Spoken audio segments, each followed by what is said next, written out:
भारत का रियल मित्र कौन है? आई मीन मित्र कौन है? India is India's best friend. Israel हमारा दोस्त है, अमेरिका एक किस्म से हमारा दोस्त है, ईरान भी एक किस्म से हमारा दोस्त है। हमारा पाकिस्तान से सिवाय और कोई दुश्मन नहीं है और चीन के सिवाय कोई स्ट्रेटेजिक कंपेटिटर। मोदी जी का रिसेंट विजिट जो इसराइल में हुआ, उसके बाद इसराइल ने अटैक किया।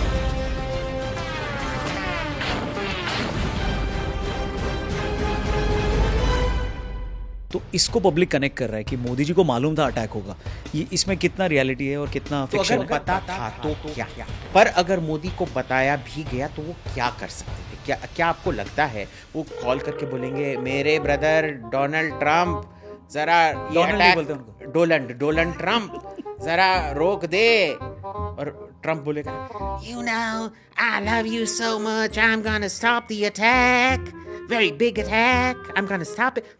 Come along, be realistic. Iran का सबसे बड़ा स्ट्रेंथ क्या है? ईरान पे जो हो रहा है वो ईरान की गलती है, full stop. Let us be very clear about this. ठीक है, बट दैट डजंट मीन कि अमेरिका नैरेटिव जीत रहा है। तो जो भी ईरान के सपोर्ट में इंडिया में प्रदर्शन हो रहे हैं, उनके ऊपर आप क्या बोलते हो? जब ईरान हमारे लोगों को मार रहा है और हमारे ही ऑयल सप्लाईज को ब्लॉक करके रखा है, आप ये चाहते हैं कि हमारा देश उनके समर्थन में कुछ बोले? भाई किस एंगल से आपको लग रहा है? ईरान के बारे में हमने बात किया कि ईरान ने बहुत सॉलिड प्रिपरेशन किया था, अपनी मिसाइल्स का जो स्टॉक था उसको भी बहुत बनाया, कॉस्ट इफेक्टिव भी बनाया। ईरान को हेल्प किसने किया इसमें बनाने में? ये था चीन उसको फैसिलिटेट कर रहा था। ओके। और ये ट्रिपल अलायंस था, नॉर्थ कोरिया, पाकिस्तान और ईरान। इंडिया पे भी अटैक हो सकता है, ईरान इंडिया को भी हमला कर सकता है। I think so. India attack भी कर सकता है ईरान को अगर इंडिया पे अटैक हुआ तो। आई वुड सस्पेक्ट सो।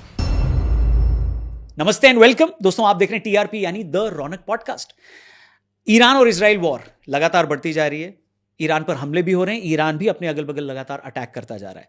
हर पल नई अपडेट्स आ रही है इस वॉर से रिलेटेड, जिससे कंफ्यूजन और टेंशन दोनों बढ़ रही है। इस पॉडकास्ट में कंफ्यूजन और टेंशन दोनों को कम करने की कोशिश करेंगे विद राइट इंफॉर्मेशन। इसलिए हमारे जो गेस्ट हैं वो हैं well known geopolitical analyst, defence expert and senior fellow Abhijit Iyer Mitra. India की foreign policy, national security and global strategy पर ये अपनी क्लियर और बोल्ड एनालिसिस के लिए जाने जाते हैं। टीवी पैनल्स पर आप इनको बहुत अच्छे से देखते हैं और सोशल मीडिया पर ये बहुत पॉपुलर है। सो आज इनसे बड़े सारे सवालों के जवाब हम लेने वाले हैं, जैसे कि ये वॉर और कितने दिन चलेगी, इस पर इंडिया पर इसका क्या असर पड़ेगा, क्या इंडिया पर भी अटैक हो सकता है, ऑयल रिजर्व्स जिसके बारे में बात हो रही है कि बहुत कम रह गया है, तो क्या भारत को और महंगाई का सामना करना पड़ सकता है, भारत क्या इस वॉर को रुकवाने में अहम भूमिका निभा सकता है। बड़े सारे सवाल हैं। इस पॉडकास्ट को देखते हुए आपके अंदर भी सवाल आएंगे तो उसे कमेंट सेक्शन में जरूर लिखना। शुरू करते हैं इस बातचीत को। प्लीज वेलकम अभिजीत अय्यर मित्रा। नमस्ते। Thank you for having me. Bharat का रियल मित्र कौन है? आई मीन मित्र कौन है? ईरान, इजराइल, अमेरिका या कोई और? देखिए, भारत का मित्र हमेशा भारत ही होगा, क्योंकि जब सेल्फ इंटरेस्ट की बात होती है ना, सब अपना ही देखभाल करते हैं। कोई दूसरों के वजह से खुद को कुर्बान करें, ये इंटरनेशनल रिलेशंस में होता नहीं है। ठीक है ना? तो India is India's best friend. ठीक है, इसराइल हमारा दोस्त है, अमेरिका एक किस्म से हमारा दोस्त है, ईरान भी एक किस्म से हमारा दोस्त है। It's all degrees of friendship. हमारा पाकिस्तान से सिवाय और कोई दुश्मन नहीं है और चीन के सिवाय कोई स्ट्रेटेजिक कंपेटिटर नहीं है। Okay. बाकी सब हमारे दोस्त हैं। पर देखिए, दोस्ती भी ये होती है ना कि वो दोस्त होते हैं, माँ नहीं होती है। माँ अपने बच्चे के लिए खुद अपना जिंदगी भी त्याग देंगी, दोस्त नहीं करेगा बॉस। सो यू नो, ये अपने आप में एक लर्निंग है। It is not only about international relations but personal relations में भी। So it is safe. So international relations basically is an extrapolation of personal relations to a much larger scale. तो उसमें ना कोई ये दो राय नहीं होने चाहिए कि हिंदुस्तान के लिए हिंदुस्तानी ही मरेंगे, कोई विदेशी नहीं मरने वाला है अपन के लिए। मोदी जी का रिसेंट विजिट जो इसराइल में हुआ, उसके बाद इसराइल ने अटैक किया। तो इसको पब्लिक कनेक्ट कर रहा है कि मोदी जी को मालूम था अटैक होगा। ये इसमें कितना रियलिटी है और कितना तो फिक्शन अगर है? पता था तो क्या, क्या वो रोक सकते थे? बता सकते थे। अब कैसे पता है? बताया नहीं। इन्हें ईरान को बताया नहीं, मतलब ईरान को बता सकते थे। क्यों ईरान को? देखिए, ये हमारा ईरान के साथ कोई इंटेलिजेंस रिलेशनशिप नहीं है। ओके। इसमें क्या होता है कि अगर कोई एक जर्नलिस्ट होता है, वो बोलेंगे कि सोर्स एकदम सैक्रोसैंक्ट होता है। वो कहानी तभी कर सकते हैं जब उनका सोर्स उन पे पूरा विश्वास कर सके कि वो मेरा नाम कभी नहीं लेगा। ठीक है। तो शायद बीबी ने मोदी को बोला था। There is zero confirmation of it. लोग तो ऐसे बोले जा रहे हैं कि भाई उनको पता है, वो उस मीटिंग में थे जहां बीबी ने खुद बोला, अरे मोदी भाई देख, मैं ना कल परसों इस पे हमला करने वाला। भाई कैसे पता? देखिए, हमारा एक इंटेलिजेंस असेसमेंट था कि हमला होने वाला है, क्योंकि 14 जनवरी को, पहले नवंबर को एक एमईए ने नोटिस जारी की थी, और फिर 14 जनवरी को बहुत सख्त नोटिस जारी की थी कि आप सब उधर से निकलो करके। ईरान से कोई आता। निकला नहीं। हाँ, ईरान से कोई भी नहीं निकला। और फिर अभी टीवी पे आके रो रहे हैं। जैसे यूक्रेन में भी हमने बोला था निकलो, नहीं किया, फिर आके रोएंगे, फिर बोलेंगे अरे तुमने हमको बिजनेस क्लास में नहीं भेजा, हमको इंडिगो में बस 28 इंचेस लेग रूम जो प्रीमियम इकोनॉमी होता है वो नहीं दिया, हमको 22 इंचेस जो इकोनॉमी में होता है वो दे के तुमने निकाला। भाई कोई ये होता है? So we have to understand कि बॉस बहुत लिमिटेड तौर से हमारा इंटेलिजेंस असेसमेंट ने एक असेसमेंट किया था कि ये होने वाला है। ठीक है। कब होने वाला है वो हमको नहीं बताएंगे, क्योंकि हमारा इंटेलिजेंस शेयरिंग हमारे ना ही तो इजराइल के साथ ना ही तो अमेरिका के साथ इतना एक घनिष्ठ संबंध है कि आप ऐसे ये ना दोस्त यहाँ पे दोस्ती नहीं होता है, यहाँ पे फॉर्मल अग्रीमेंट होता है। ठीक है। वो बस उतना ही बोलेंगे जितना कि हिंदुस्तान की सिक्योरिटी पे असर पड़े। ठीक है। और देखिए, अब तो हमको पता है कि ना ही तो अमेरिका ना ही तो इजराइल ने कैलकुलेशन करके रखा था कि ईरान पूरे नेबरहुड में इतनी तबाही मचाएगा। उनको पता ही नहीं था। वो तो अब हम सबको, करेक्ट, अभी क्या 4-5 दिन हुए हैं, राइट, सबको पता है कि इजराइल और अमेरिका ने उसके लिए प्रिपेयर नहीं किया था। मैं ये तो ज़रूर बोलूँगा कि अभी जो न्यूज़ निकला है कि 23 को उन्होंने अटैक का निर्णय लिया था, और मोदी के वजह से वो 5 दिन टाला गया, विजिट मोदी का इजराइल। क्योंकि अगर मोदी आते, उनको पता था कि इजराइल पे बैलिस्टिक मिसाइल और ड्रोन हमले होने वाले हैं, और मोदी फिर अपना विजिट कैंसिल कर देते। या अगर मोदी उधर थे और इन्होंने विजिट शुरू किया होता, तो मोदी को कितना पॉलिटिकल एम्बैरेसमेंट होता, और मोदी के सिक्योरिटी को क्या होता कि प्रधानमंत्री उधर हैं जहां बैलिस्टिक मिसाइल गिर रहे हैं। आपको याद होगा कि इमरान खान जब प्रधानमंत्री थे पाकिस्तान के, वो उसी रात को रूस पहुंचे थे जिस रात को रूस ने यूक्रेन पे हमला किया था। और बेचारी की इतनी बुरी तरह से ट्रोलिंग हुई, और वो उसको, वैसे इमरान खान को तो कुछ वैसे भी पता नहीं है, हर चीज़ पे चौंक जाता है। तो वो इतना चौंका हुआ था, और फिर उसको लगा कि भाई मेरे वजह से ही सब कुछ हुआ है, पता नहीं whatever. So I would say guaranteed based on news reports कि ये 5 दिन मोदी की वजह से टाला गया। पर अगर मोदी को बताया भी गया तो वो क्या कर सकते थे? क्या आपको लगता है वो कॉल करके बोलेंगे मेरे ब्रदर डोनाल्ड ट्रम्प जरा ये डोनाल्ड नहीं अटैक, बोलते उनको, डोनाल्ड ट्रम्प जरा रोक दे, और ट्रम्प बोलेगा you know I love you so much, I'm gonna stop the attack, very big attack, I'm gonna stop it, come along, be realistic। तीसरा, मोस्ट लाइकली उन्होंने जितना हम दोनों के देशों के बीच में इंटेलिजेंस शेयरिंग अग्रीमेंट है, उसके तहत थोड़ा बहुत उन्होंने बताया होगा कि भाई देखो हम कुछ तो करने वाले हैं, और उसके तहत हमने वार्निंग जारी कर रखा था। पर क्योंकि उनका भी इंटेलिजेंस असेसमेंट था कि वो ईरान बाकी के गल्फ देशों पे हमला नहीं करेगा, शायद बेसिस पे हमला करेंगे। क्योंकि लास्ट टाइम क्या हुआ था आपको याद है ना, क्योंकि जून जुलाई में जब 25 में, करेक्ट, उन्होंने कतर के अमेरिकन बेस पे एक अटैक किया था, राइट, पर बाकी चीजों पे नहीं किया था। कतर के होटलों पे नहीं किया था, कतर के खुद के डिफेंस इंस्टॉलेशन पे नहीं किया था, यूएई पे नहीं किया था, बहरीन पे नहीं किया था। सो दे थॉट कि भाई शायद जो लास्ट टाइम हुआ था वही इस बार भी हुआ है। प्रॉब्लम क्या था कि इन दोनों ने देशों ने बहुत स्टैटिक सोचा था कि मेरा दुश्मन, मैं चेंज करूंगा अपना टैक्टिक, पर मेरा दुश्मन वैसा का वैसा ही रहेगा, वो नया सोच नहीं लाएगा, नए वेपन्स ये अमेरिका और नहीं इजराइल ने लाएगा। सोचा, और एक किस्म से उन्होंने वही ट्रांसमिट किया होगा कि हमारा असेसमेंट है कि आपका रिस्क ज़्यादा नहीं है, और हमारा भी असेसमेंट होगा कि भाई देखिए प्रॉब्लम क्या होता है ना, हम समझते हैं कि हमारा रैशनैलिटी ही दूसरों का रैशनैलिटी है। राइट, अब एक अमीर बंदे के लिए एक रोल्स रॉयस खरीदना बहुत रैशनल लगता है। उसके पास 100 करोड़ है तो वो 4 करोड़ एक रोल्स रॉयस फैंटम पे लगा देता है, ये तो ठीक है, रैशनल है। बट भाई एक नॉर्मल मिडिल क्लास फैमिली के लिए रोल्स रॉयस लेना पता नहीं कितने साल का अपनी जिंदगी में देख नहीं पाएगा, करेक्ट, जो मारुति एस्प्रेसो खरीदता है, ठीक है ना। सो it is not rational for him. तो हमारे लिए जो ईरान रैशनल ये लगा वो ईरान के लिए रैशनल नहीं था. And these are intelligence assessments go wrong very very often. There is nothing new. इसमें देखिए पता नहीं क्यों स्कैंडल बनाया जा रहा है, पर कोई भी अगर सीरियस प्रैक्टिशनर होगा वो इसको स्कैंडल नहीं बताएगा.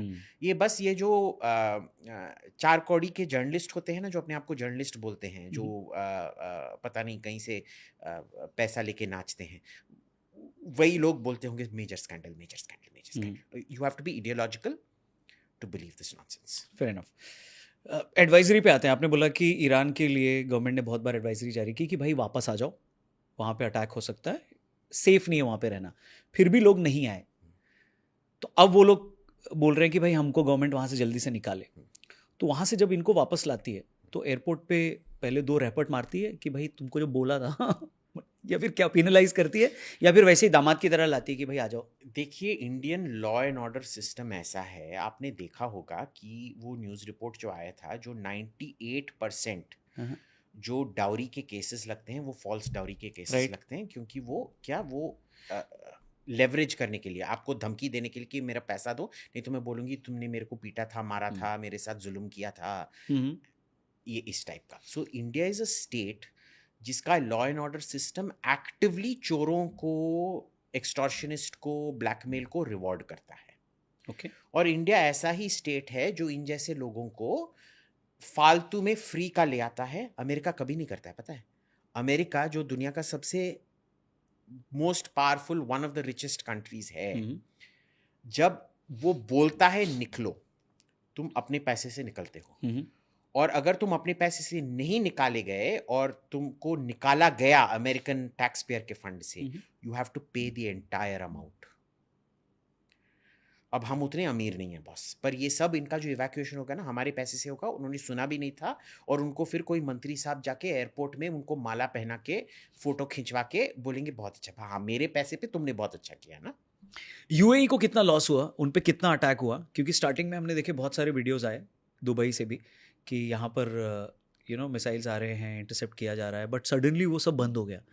तो क्या उन्होंने मीडिया और सोशल मीडिया नैरेटिव्स को मैनेज किया, या अटैक सही में ज़्यादा नहीं हुआ, वहाँ पे डिस्ट्रक्शन ज़्यादा नहीं हुआ? जो मेरे रिश्तेदार उधर हैं वो सब बोल रहे हैं attacks are continuing as normal अभी भी. हाँ, उतना ही, इनफैक्ट थोड़ा ज़्यादा ही हो गया है. अच्छा, दुबई पे भी? हाँ, दुबई में भी it is expanded now. 7 states हैं ना, Ras al Khaimah, Ajman, Fujairah, Sharjah, Abu Dhabi, Dubai और उम्मुल क्वैन. पहला दिन अबू धाबी पे हुआ था, दूसरे दिन दुबई पे हुआ था, अभी शारजा, फुजैरा, रासल खैमा पे हुआ है. सब अटैक्स एक्सपैंड हुए जा रहे हैं, कुछ भी कम नहीं हो रहा है. उनका सिविलियन इंफ्रास्ट्रक्चर, दुबई एयरपोर्ट पे अटैक हुआ, अबू धाबी एयरपोर्ट पे अटैक हुआ, आपने देखा कुवैत और बहरीन कतर एयरपोर्ट पे भी अटैक हुआ था. सो ये एक्सपैंड हुए जा रहा है. पर यूएई ने बहुत अच्छा काम किया है कि देखिए हर पॉलिसी में कैरेट और स्टिक होना चाहिए, डंडा होना चाहिए, और थोड़ा नमकीन होना चाहिए और मीठा होना चाहिए. तो जब आप वीडियोस को पब्लिक करेंगे, उसका स्ट्रिक्टली ये बैन कर दिया गया है. वो जो भी एक्स पे या फेसबुक पे शेयर कर रहा है, उनके अकाउंट को सप्रेस किया जा रहा है. ठीक है. और दूसरी बात ये है कि वो पब्लिक रीअश्योरेंस कर रहे हैं, सबको बोल रहे हैं कि भाई तुम्हारा अगर होटल बुकिंग था और तुमको अभी फ्लाइट नहीं मिल रहा है जाने का, पूरा खर्चा हम अगर आप 5 स्टार में प्रेसिडेंशियल स्वीट पे रह रहे थे, जितना देर आपका ये पोस्टपोन हुआ है उसका पूरा खर्चा हमारा. ठीक है, which is very good, that is how a government should operate. तो वो कर रहे हैं, but the attacks are going on uninterrupted. So वहाँ पे जो लोकल्स हैं या जो इंडियंस हैं जो वहाँ पे गए हैं, वो ऐसे वीडियोस बना रहे हैं कि इंडियन मीडिया बहुत ज़्यादा दिखा रहा है कि दुबई पे अटैक हुआ. सो हुआ या नहीं हुआ? मतलब हुआ है. And all my relatives out there, I am getting videos on X which I am not putting out. WhatsApp पे मेरे को मिल रहा है, उधर व्हाट्सएप नहीं है, वो टेलीग्राम पे एंड थिंग्स लाइक दैट पे भेजते हैं. उधर व्हाट्सएप बैंड आपको नहीं है, करेक्ट. पर ट्विटर डीएम पे, इस पे मेरे को भेज रहे हैं. आई am not putting it up क्योंकि उनका लोकेशन फिर कॉम्प्रोमाइज हो जाए. तो सेफ है दुबई में रहना या अभी नहीं है? देखिए सेफ, अगर आप गवर्नमेंट बिल्डिंग में नहीं हो और होटल में नहीं हो तो सेफ है. और ये ईरान को पता है गवर्नमेंट बिल्डिंग्स कौन सा है और होटल कौन सा है? क्योंकि उधर बहुत बड़ा ईरानियन एक्सपैट्रिएट पॉपुलेशन है। उसमें आप समझ ही लो, अगर 100 भी अगर स्पाइज थे, स्पाई की तो जरूरत ही नहीं है। आप जाके इस पे देख लो ना, गूगल मैप्स पर ही देख लो, सब उनके डिफेंस लोकेशंस मैप्ड हैं उस पे। तो गूगल मैप से ही पता, सब कुछ पता चल सो पॉसिबिलिटी है कि दुबई पे भी ईरान और बड़ा अटैक कर सकता है। कर सकता है। कल या परसों ही उन्होंने अमेरिकन कॉन्सुलेट जो है दुबई में बहुत बड़ा, उस पर अटैक किया था। बट मीडिया बहुत अच्छे से मैनेज किया दुबई ने, बहुत अच्छे से। गुड। ईरान का सबसे बड़ा स्ट्रेंथ क्या है आज के टाइम में, जहाँ पे एक तरफ बोल रहे हैं कि उनके जो भी पॉलिसी मेकर्स थे या जो भी हेड ऑफ स्टेट थे वो सब मर गए हैं। सो क्या मर गए हैं, और अगर मर गए हैं तो अब भी क्या ईरान के पास कोई स्ट्रेंथ है? तो देखिए, कल रात को यानी कि आज बहुत सुबह उनके जो राष्ट्रपति हैं मसूद पेजेश्कियान, उन्होंने ये ट्वीट किया था कि मैं सब अपने जो राजा महाराजाएं हैं हमारे साइड पे, उनसे क्षमा मांगता हूँ। हम कभी भी इतना एस्केलेट नहीं करना चाहते थे, पर अमेरिका ने हमको मजबूर किया। इससे हमको क्या पता चल जाता है कि उनका कोई कंट्रोल ही नहीं है IRGC पे। ओके। जिसको हम कहते हैं पासदरान, और जो Sepah Pasdaran, all the same thing. और इसमें क्या है कि ये भी है कि हमको उसी से पता चल जाता है कि उनका ईरानियंस ने बहुत सोच समझ के रिडंडेंसी बनाया था कि अगर पूरा लीडरशिप भी खत्म हो जाए, नीचे जो मिलिट्री रिटेलिएशन होना है वो चलते ही रहेगा। वो उन्हें प्लान किया था उन्होंने, बहुत अच्छे से प्लान किया था, बहुत अच्छे से प्लान किया था। इसीलिए आप देखेंगे कि इजरायलीज वो वीडियो जारी किए जा रहे हैं कि कैसे हमने एक बैलिस्टिक मिसाइल लॉन्चर को ही खत्म कर दिया था। पर फिर आप एक और वीडियो देखिए जिसमें वो उन्होंने ग्राउंड में से बहुत दबाए हुए सॉलिड रॉक में टनल्स बना के उसमें से मिसाइल्स फायर कर रहे हैं सीधे। We didn't think it was possible क्योंकि उसका जो एग्जॉस्ट फ्यूम्स होता है, but they found a system where it is fired from the ground। तो वो कर रहे हैं। और अगर आपको बंकर बस्टर, अब देखिए ये जो मिसाइल है इसका आसान सा एक इकोनॉमिक्स है। जनरली जो बैलिस्टिक मिसाइल होता है वो लगभग 20 times more expensive than a drone. ठीक है। उनका ड्रोन हमको पता है लगभग $10,000 का है। ओके। अब $10,000 का ड्रोन है, 20 टाइम्स लगा दिया तो क्या 10,000 100,000 टू $2 लाख का एक बैलिस्टिक मिसाइल होगा। अब क्या 2 लाख का बैलिस्टिक मिसाइल बन सकता है? हाँ, क्योंकि हम देखते हैं हिंदुस्तान में क्या हमने मैक्सिमम 300-400 लगाए होंगे बैलिस्टिक मिसाइल, क्योंकि हमको बस न्यूक्लियर के लिए इस्तेमाल करना है, स्ट्रेटेजिक डिफेंस के लिए। अमेरिका के पास 4-5 हज़ार होंगे। भाई ये लोग 15-20 हज़ार बना रहे हैं, जो इकोनॉमीज ऑफ स्केल होता है ना ईरान का। They have brought the cost down so much, we don't even know कि पुराना कॉस्ट डायनामिक्स अभी इस पे अप्लाई भी होगा कि नहीं। शायद वो 20 से बहुत ही कम, अब 5-7 गुना ही ज्यादा एक्सपेंसिव हो सकता है ड्रोन से, क्योंकि उन्होंने इतना, अगर आप इतना स्केल में बनाते हो ना, दाम तो सस्ता पड़ जाता है। Correct. That is what they have done. अभी हमको पता नहीं, ये पिछले 1 साल से बोले जा रहे हैं इनका अभी स्टॉक्स खत्म होने वाला है, भाई। किसका? ईरान का भाई। और ये नैरेटिव कौन चलाता है? अमेरिका, इजराइल, दोनों। अच्छा, बट खत्म नहीं हो रहा है। खत्म तो हो ही नहीं रहा है, बस खत्म तो हो ही नहीं रहा है। देखिए बहुत आसान सी बात है, अगर खत्म हुआ होता और अगर अटैक्स भी कम हो रहे हैं तो अब तक तो दुबई एयरपोर्ट खुल जाना चाहिए था ना। खुला तो है नहीं। अमीराती, बहरीनी, कतारी बहुत अच्छा काम कर रहे हैं इंटरसेप्ट करते हुए, बट प्रॉब्लम क्या होता है ना कि जब इतना बल्क होता है, अब आप देख लीजिए एक इंटरसेप्टर $4 मिलियन का होता है, एक ड्रोन $10,000 का होता है। उफ। अब आप इकोनॉमिक्स समझिए इसका। ये जो बैलिस्टिक मिसाइल जो इससे 20 गुना ज्यादा भी है, $2 लाख का बैलिस्टिक मिसाइल आप एक क्या $4 करोड़ के मिसाइल से intercept, I don't know, is 4 million crores या so 40 लाख के intercept. Correct. So $2 lakh versus $10,000, तो well it's $2 lakh versus $40 lakh. Okay. So और वापस एक अगर सिंप्लीफाई करें तो आप बोलो कि 10,000 का ड्रोन ईरान मारता है और उसको इंटरसेप्ट करके मारने के लिए उसको $2 लाख लगता है। नहीं, $40 लाख। जो यूएई कर रहा है या अमेरिका कर रहा है या इजराइल कर सब, because they all have the same missiles, रहा है? सब सेम मिसाइल्स है। वो जो आयरन डोम है वो ईच लास्ट इकोनॉमिक्स जो मैंने चेक किया था वो $80,000 है पर मिसाइल। ओके, $80,000 पर मिसाइल, पर वो एक $200 रॉकेट को इंटरसेप्ट करने के लिए, short range Hezbollah rocket unguided. ओ बाप रे, इतना सस्ता वर्सेस इतना महंगा। सस्ता वर्सेस इतना एक्सपेंसिव। उनका क्या लॉजिक है कि भाई अपॉर्चुनिटी कॉस्ट देखना पड़ेगा, क्योंकि इसराइल बहुत कॉम्पैक्ट सा देश है, छोटा Correct. सा। वो साउथ दिल्ली इसराइल से बड़ा है, ठीक है। अगर आप पॉपुलेशन देखेंगे, अगर आप जीके, सफदरजंग, वसंत कुंज से लेके अगर ओखला का पॉपुलेशन एड अप करेंगे ना, वो आपका इसराइल का खत्म हो पॉपुलेशन जाएगा। होगा। हाँ। हरियाणा का 1/3 साइज होगा इसराइल, हम्म, ठीक है। तो आप इधर से बोलोगे अरे ओम प्रकाश इधर आ बेटा, वो उस इसराइल के उस साइड में, आई एम एग्जैजरेटिंग बट ठीक है। You get the this thing, क्योंकि हिंदुस्तान इतना बड़ा देश है ना, सही है। हमको वो साइज समझना ये नहीं लगता है।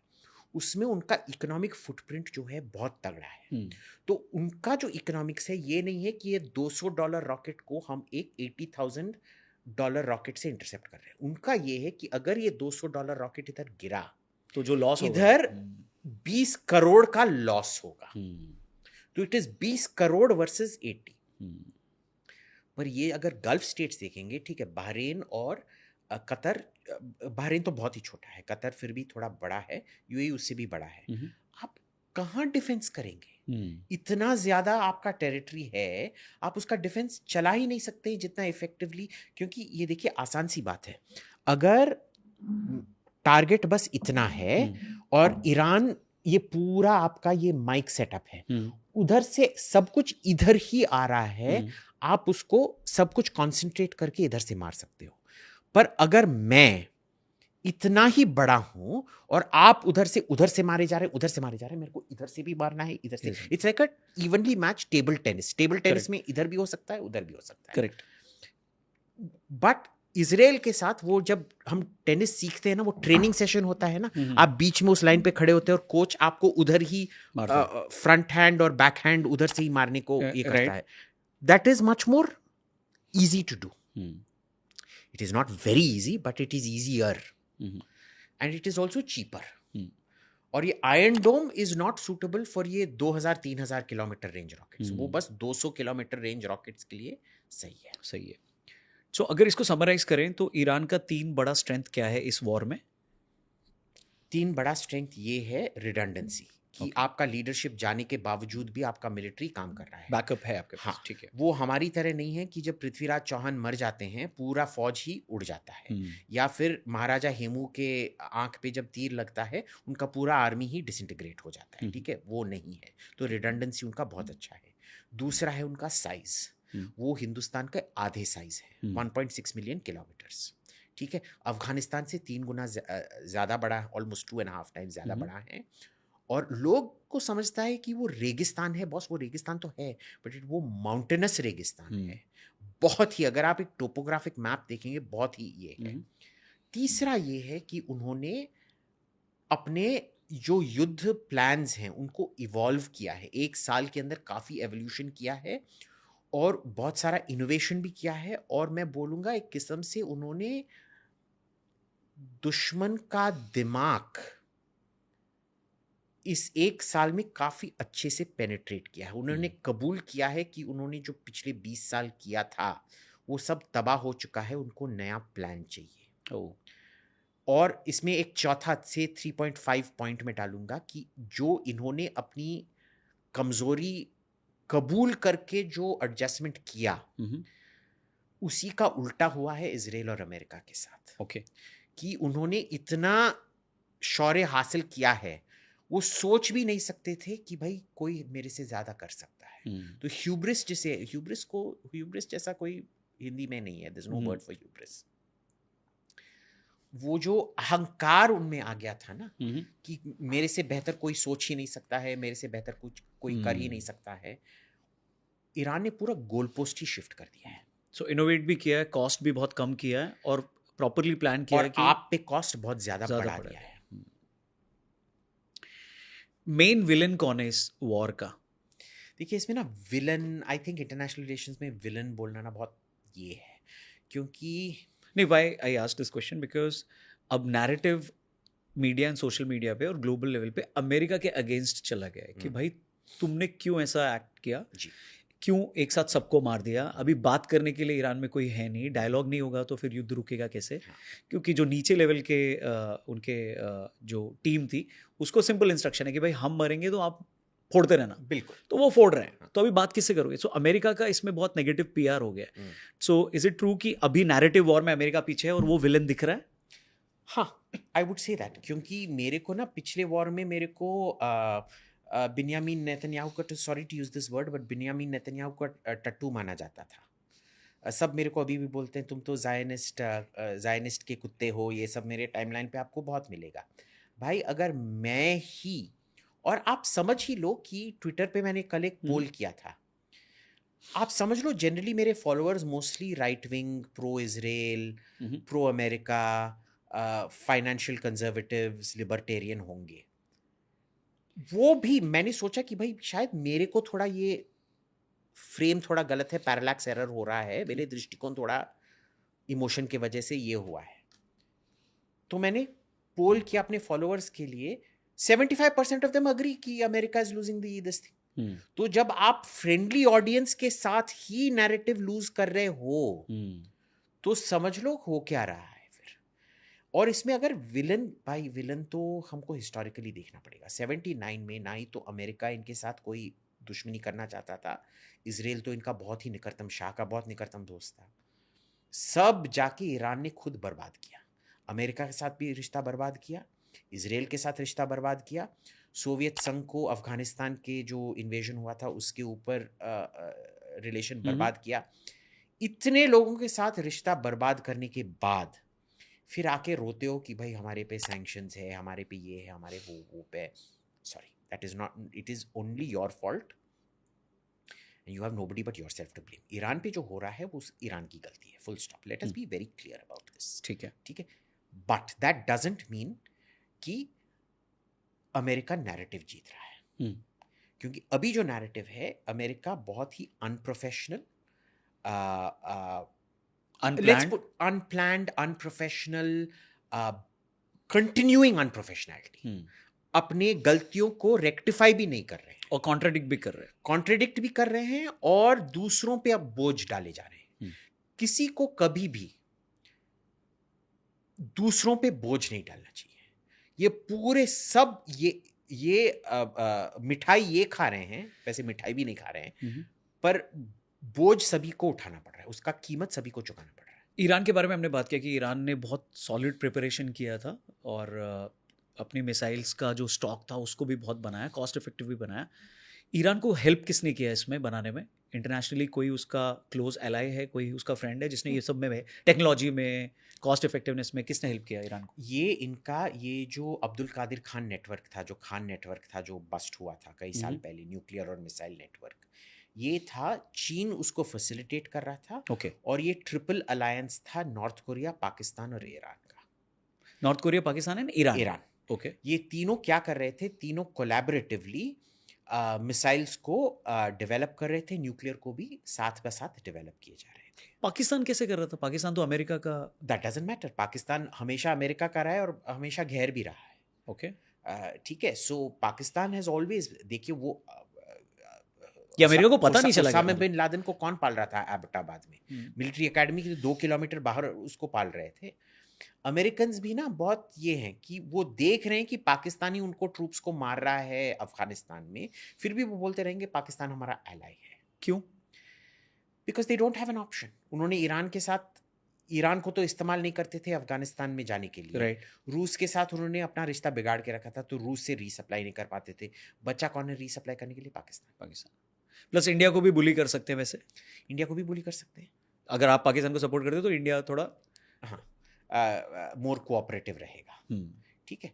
So this is one of those things where उन्होंने ट्राइपार्टाइट डेवलपमेंट किया। आपको याद रखना चाहिए कि नॉर्थ कोरिया बहुत ही एडवांस था। करेक्ट। ये बहुत कम टेक्नोलॉजी दे रहा था, पर काफी टेक्नोलॉजी दे रहा था कि टाइड टर्न हो सके।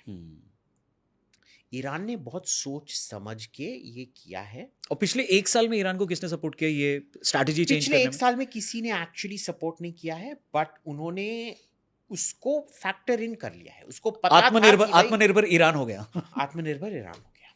कि अब उसको पर चाइना से, वैसे रशिया से वैसे सपोर्ट नहीं हमको चाहिए। ये भी समझना चाहिए कि ईरान का जो इंडस्ट्रियल स्टेट है ना, 1979 में जब वो रेवोल्यूशन हुआ था, राइट। ईरान उसी दर्जे पे था जो साउथ कोरिया और ताइवान उस टाइम पे थे। ठीक है। वो इस्लामिक रेवोल्यूशन जो हुआ उसका इंडस्ट्रियलाइजेशन अबॉर्ट हो गया, नहीं तो फिर ईरान आज उसी दर्जे पे होता जो साउथ कोरिया और ताइवान है, उसी टेक्नोलॉजिकल स्टेट पे होता अगर उनका आइसोलेशन ना हुआ होता। तो ईरान बहुत ही डेवलप्ड स्टेट है। हमको ये नहीं सोचना चाहिए कि भाई वो हिंदुस्तान की तरह है। It is not at all, it is actually a very developed country. उनके रोड्स, उनका सिटी प्लानिंग, उनका आर्किटेक्चर बहुत इधर बोलते हैं हमको जाके उधर रोड्स बनाने चाहिए। भाई किसी ने जाके ईरान पे रोड पे ड्राइव किया है? मैंने पूरा शिराज से लेके इस्फहान तक, इस्फहान से लेके तेहरान तक ड्राइव किया है। मैंने ड्राइव नहीं किया, बस में, फ्रेंड्स के गाड़ी में, थिंग्स लाइक दैट। एक भी पॉटहोल नहीं होगा, एक भी आपको रास्ते पे बैलगाड़ी नहीं दिखेगा, कोई ऑटो वाला आके आपको कट नहीं करेगा, ट्रैक्टर वाला आके फास्ट लेन पे आराम से गन्ना लेके घूम नहीं रहा होगा। ठीक है। So this is one great mistake we make. We think कि ईरान का वो इंडस्ट्रियल कैपेसिटी नहीं है, हमेशा इंडस्ट्रियल कैपेसिटी था, और इस इंडस्ट्रियल कैपेसिटी को हड़प लिया गया है मिलिट्री कैपेसिटी के तौर पे। Okay. And they made it work for them. Okay. जो मुस्लिम ब्रदरहुड का एक थियरी है कि भाई 50, 52, 55 नेशंस कितने हैं टोटल? ब्रदरहुड ने, Muslim brotherhood is a semi terrorist organisation, पर जो मुस्लिम है, उम्मा है, it is some 50+ countries. Okay, ठीक है। तो क्या बोलना चाहिए, मतलब एक नॉर्मल लैंग्वेज में क्या बोलना? Let's just say the Muslim world. Muslim world, ठीक है। सो मुस्लिम वर्ल्ड में कितनी कंट्रीज हैं टोटल? 50+। 50+ है। वो 50+ आज ईरान के अगेंस्ट है या उसके साथ में है, या कौन ईरान के साथ है? एक भी बंदा ईरान के साथ नहीं है। रीजन? यानी कि ईरान का मदद नहीं कर रहा है, और अगर चुप भी रहते, आपने उन पर हमला करके उनको गुस्सा कर दिया है। ठीक है।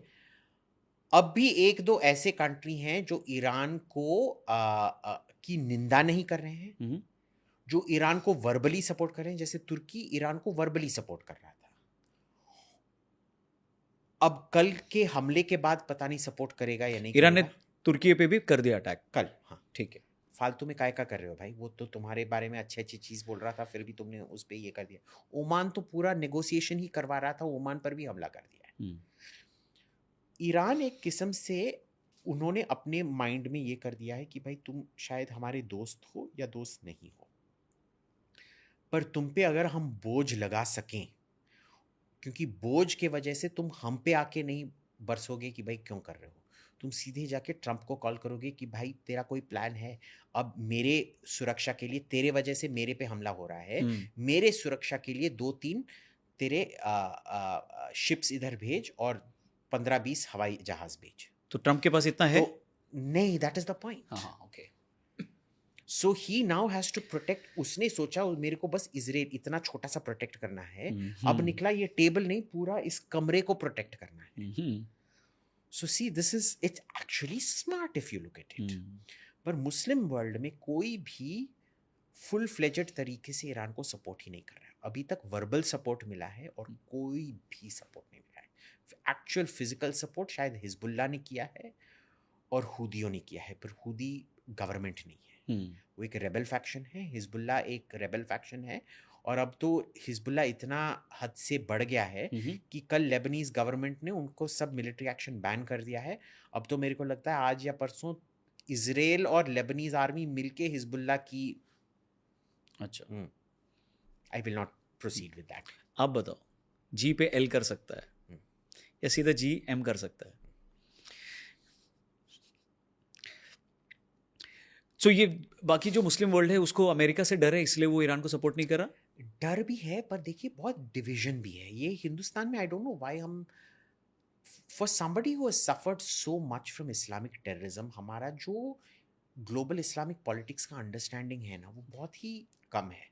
क्योंकि ईरान ने जितना तबाही मुस्लिम वर्ल्ड में मचा के रखा है, ओके, वो लोग समझते नहीं है। पहले तो शिया सुन्नी स्प्लिट है, इसका तो सभी को पता है। पर इसके प्रैक्टिकल टर्म्स में क्या है, वो शिया को भी इतना हेट नहीं करते हैं। जैसे कि बशार अल असद जो थे वो तो शिया अलावाइट थे, जो शिया ठीक है। सबसेक्ट, वो खुद को शियाइट सबसेक्ट मानते हैं। उनका जब तक वो 2011 में अरब स्प्रिंग नहीं हुआ और वो सुन्नियों को मारना नहीं शुरू किया, तब तक वो सब सुन्नी देशों के बहुत घनिष्ठ दोस्त होते थे। उन्होंने तो इराक पे हमला भी किया था ऑपरेशन डेजर्ट स्टॉर्म में 1991 में अमेरिका के साथ, फिर भी कुछ नहीं हुआ। इस बार अलग सी चीज है, ये एक इस्लामिक रेवोल्यूशनरी रेजिम है। तो जो मुस्लिम ब्रदरहुड कहता था कि सब राजा महाराजा भ्रष्ट हैं, असली मुसलमान नहीं है, उनको मार डालना चाहिए, ये उनका शिया इक्विवेलेंट है। और जैसे ही वो आए, उन्होंने क्या किया, उनको पता था कि ये अरब देश अब हमको पोर्ट्रे कर रहे हैं कि हम शिया हैं और हम सुन्नी हैं, हमारे में विवाद है। उन्होंने क्या किया, हम शिया नहीं है, इस्लामिक रेवोल्यूशन है। ओके। और उन्होंने फिर क्या किया कि बोला कि भाई सब तुम जो हो, सऊदी हो, ओमानी हो, अमीराती हो, बहरीनी हो, कतारी हो, कुवैती हो, तुम सब पे जुल्म हो रहा है, तुम्हारे राजा महाराजा जुल्मी हैं, तुम उनके खिलाफ तुम भी रेवोल्यूशन करो। अब भाई किस मुंह से तुम जाके बोलोगे कि रौनक भाई, मैं आके तुम्हारे बीवी बच्चों को भड़काता हूं तुम्हारे खिलाफ, अरे रौनक भाई आ जाओ गले मिलता है। Realistically right. So this is what the Iranians were doing. Iran ने अपने आप को जिस तरह से 1980s में आइसोलेट किया था, उससे वो रिकवर कभी नहीं कर पाया।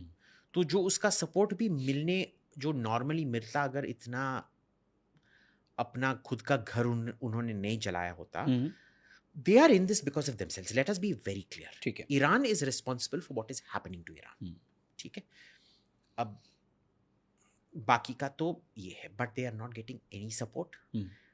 सिंपैथी थोड़ा बहुत है, पर आपने देखा था ना गाजा के लिए लोग कितने सारे रास्ते पे निकले थे, उससे निकले थे, कोई भी इनके लिए नहीं निकल रहा है। तो जो भी ईरान के सपोर्ट में इंडिया में प्रदर्शन हो रहे हैं, या खमेनी के मरने के बाद जो लोग उनको कह रहे हैं कि भाई मोदी ने उनके लिए कुछ लिखा नहीं, गवर्नमेंट का कोई स्टैंड नहीं है, उनके ऊपर आप क्या बोलते हो? क्या उनको अंडरस्टैंडिंग है कि ईरान ही की वजह से ये हो रहा है, या बिकॉज वो एक मुस्लिम नेशन है इसलिए वो उनको सपोर्ट कर रहे हैं? देखिए, जो रास्ते पे आए हैं वो सब शिया हैं, और उधर भी क्या हुआ है कि they have not become violent. It has all been peaceful protest, but एक ये था आई थिंक बटमल्लू में, पर उधर क्या हुआ था, सुन्नियों ने पथराव किया था उनके प्रोटेस्ट में, इसीलिए वो वायलेंट हो गया था और सिक्योरिटी फोर्सेस टेयर गैस चलाया। बटमल्लू इज इन कश्मीर। बाकी सब एकदम पीसफुल हुआ है, और वो इसलिए हुआ है क्योंकि शियाज में एक चीज है कि सुन्नीज में इज्तिहाद नाम का कॉन्सेप्ट है। जिहाद जो रूट है, इज्तिहाद, वो पर्सनल जिहाद होता है, जहां आपको हक है कुरान पढ़ने का और उसको खुद अपने ही तरीके से अपने लिए इंटरप्रेट करने का, ओके, और उसका पैगाम भी करने का। शियाओं में ये नहीं है, क्योंकि वो समझते हैं कि भाई कुरान तुम्हारे समझने, हर बंदे के समझने के बस में नहीं है, तुम सबको एक गुरुजी के पास जाना है, गुरुजी से ही सीखना पड़ेगा, और जब तक तुम गुरुजी से सीख के खुद एक गुरुजी बन सकते हो, और उनके गुरुजी अयातोल्ला कहलाते हैं। तो सबको जाके गुरुजी से श्रद्धा करना पड़ेगा। और बहुत सारे, तो हिंदुस्तान में काफी सारे सेक्ट्स हैं शिया के। एक है आगा खानी, जिनको इस्माइली कहते हैं, जो हमारे शहजाद और तहसीन भाई हैं ना, वो आगा खानी है। दूसरे होते हैं दाऊदी बोरा, जो सैयदना जी हैं मुंबई में जो रहते हैं, जिनसे मोदी जी मिलते रहते हैं, और वो अपने सपोर्टर्स को भी बोलते हैं मोदी को ही वोट करोगे। वैसे आगा खानी भी मोदी के लिए वोट करते हैं।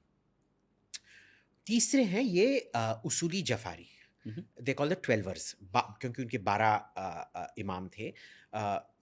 12 जफारी, जो ईरान का डिनोमिनेशन है, जो हैदराबाद में काफ़ी है, लखनऊ में ज़्यादा है, सबसे ज़्यादा कारगिल में है। ओके, ठीक है।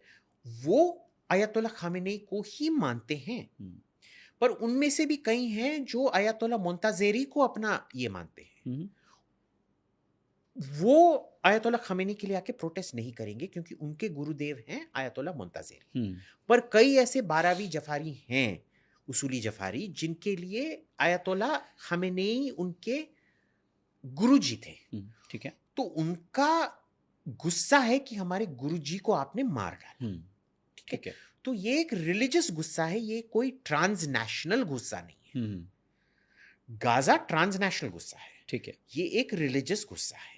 वो भी आप मान सकते हो एक किस्म से रिलीजियस भी है, पर वो पॉलिटिकली भी थोड़ा ये है। Fair enough. This is a very different kind of protest. ये पीसफुल प्रोटेस्ट है और इसमें कोई अलार्म की बात नहीं। In fact we should feel quite proud that Indian Shias come out. They have complete freedom to protest. Okay. उनका हर प्रोटेस्ट को पाकिस्तान में टेयर गैस से, डंडा से, गोली से लोग मारे गए थे। इधर एक प्रोटेस्ट के सिवाय जो बटमल्लू में सुन्नियों ने पथराव किया था, उसके सिवाय बाकी सब के सब प्रोटेस्ट, ना ही तो टेयर गैस चला, ना ही तो कोई आर्ग्यूमेंट हुआ, ना ही तो पुलिस से कोई बहस वहस हुआ। सब कुछ एक पीसफुली गया, क्योंकि एक शिया समुदाय जो इधर हिंदुस्तान में है बहुत ही हाई डिस्पोजेबल इनकम समुदाय है और बहुत ही एक प्रोग्रेसिव तो नहीं बोलूंगा, बट वो ये जुलूस रायटबाजी नहीं करते। नहीं करते। सो एक आध केस जहाँ पे आता है, जहाँ पे एक आध वायरल होती है फुटेज, वो एक मैडम ने बोला कि मुझे ईरान भेज दो, मेरे को ईरान के सपोर्ट में मैं नेतन्याहू और ट्रंप को मैं मार दूंगी types. So that is possible, मतलब वो ठीक है इतना। तो उसको देखिए ये ना वो पूरे कम्युनिटी पे एक्सट्रैपुलेट करना थोड़ा ये होता है, क्योंकि आपको जैसे कहते हैं ना कि Hindutva, Modi is anti Muslim, they want to kill all Muslims. अब आप बोलेंगे कि भाई हमको पता है कि दे आर नॉट। हमारे म्यूचुअल फ्रेंड आनंद रंगनाथन बोलते रहते हैं कि there is been no more, he says it very sarcastically, of course I say it with great pride, that nobody has done more to help Muslims than Modi has. Correct. But अगर आप रास्ते पे जाके कोई एक तिलक वाले से पूछेंगे भैया आप क्या मुसलमानों को मारना चाहते हैं, आपको एक बंदा, 100 में से एक बंदा मिलेगा जो अरफा खानूम जी करते हैं ना, she finds that one person who will say हाँ मुसलमानों को अभी मार डालना चाहिए, और फिर बोलते देखिए ये सब ये पूरा हिंदुत्व का यही साजिश है। ये बंदा बहुत उसूलवादी है, इसने लाउडली बोल दिया जो बोलना नहीं था। ठीक है, so we should never get into that trap. ऐसे बहुत सारे होंगे जो बोलेंगे कि भाई मेरे को जाके मरना है, शहीद होना है, ठीक है, okay fine, that doesn't mark a whole community. अगर पूरा कम्युनिटी मुड़ा हुआ होता ना तो अभी सिविल वॉर हुआ होता। So okay, it's not like that. ठीक है। इंडिया पे भी अटैक हो सकता है, ईरान इंडिया को भी हमला कर सकता है। आई थिंक सो क्योंकि कल जो ये ईरानियन शिप दीना पे जो श्रीलंकन कोस्ट के बाद हुआ था, मैंने सोचा था वो मुंबई में था, it was actually in Visakhapatnam, जो मिलन एक्सरसाइज था। करेक्ट, मिलन या मिलाप, अभी 2 हफ्ते पहले ही था वो। 2 हफ्ते पहले ही था, and it was selling back. हाँ, अब अमेरिकन सबमरीन ने आके उन पे एक टॉर्पीडो हमला किया है। वो सबमरीन कहाँ था? इंडियन ओशन में था। इंडियन ओशन में। सो वो कहाँ प्लेस्ड है? ऑफ कोर्स इंडियन हाँ, इंटेलिजेंस को तो पता ही है। शायद इसमें भी शायद है। शायद you know detecting submarines is very difficult.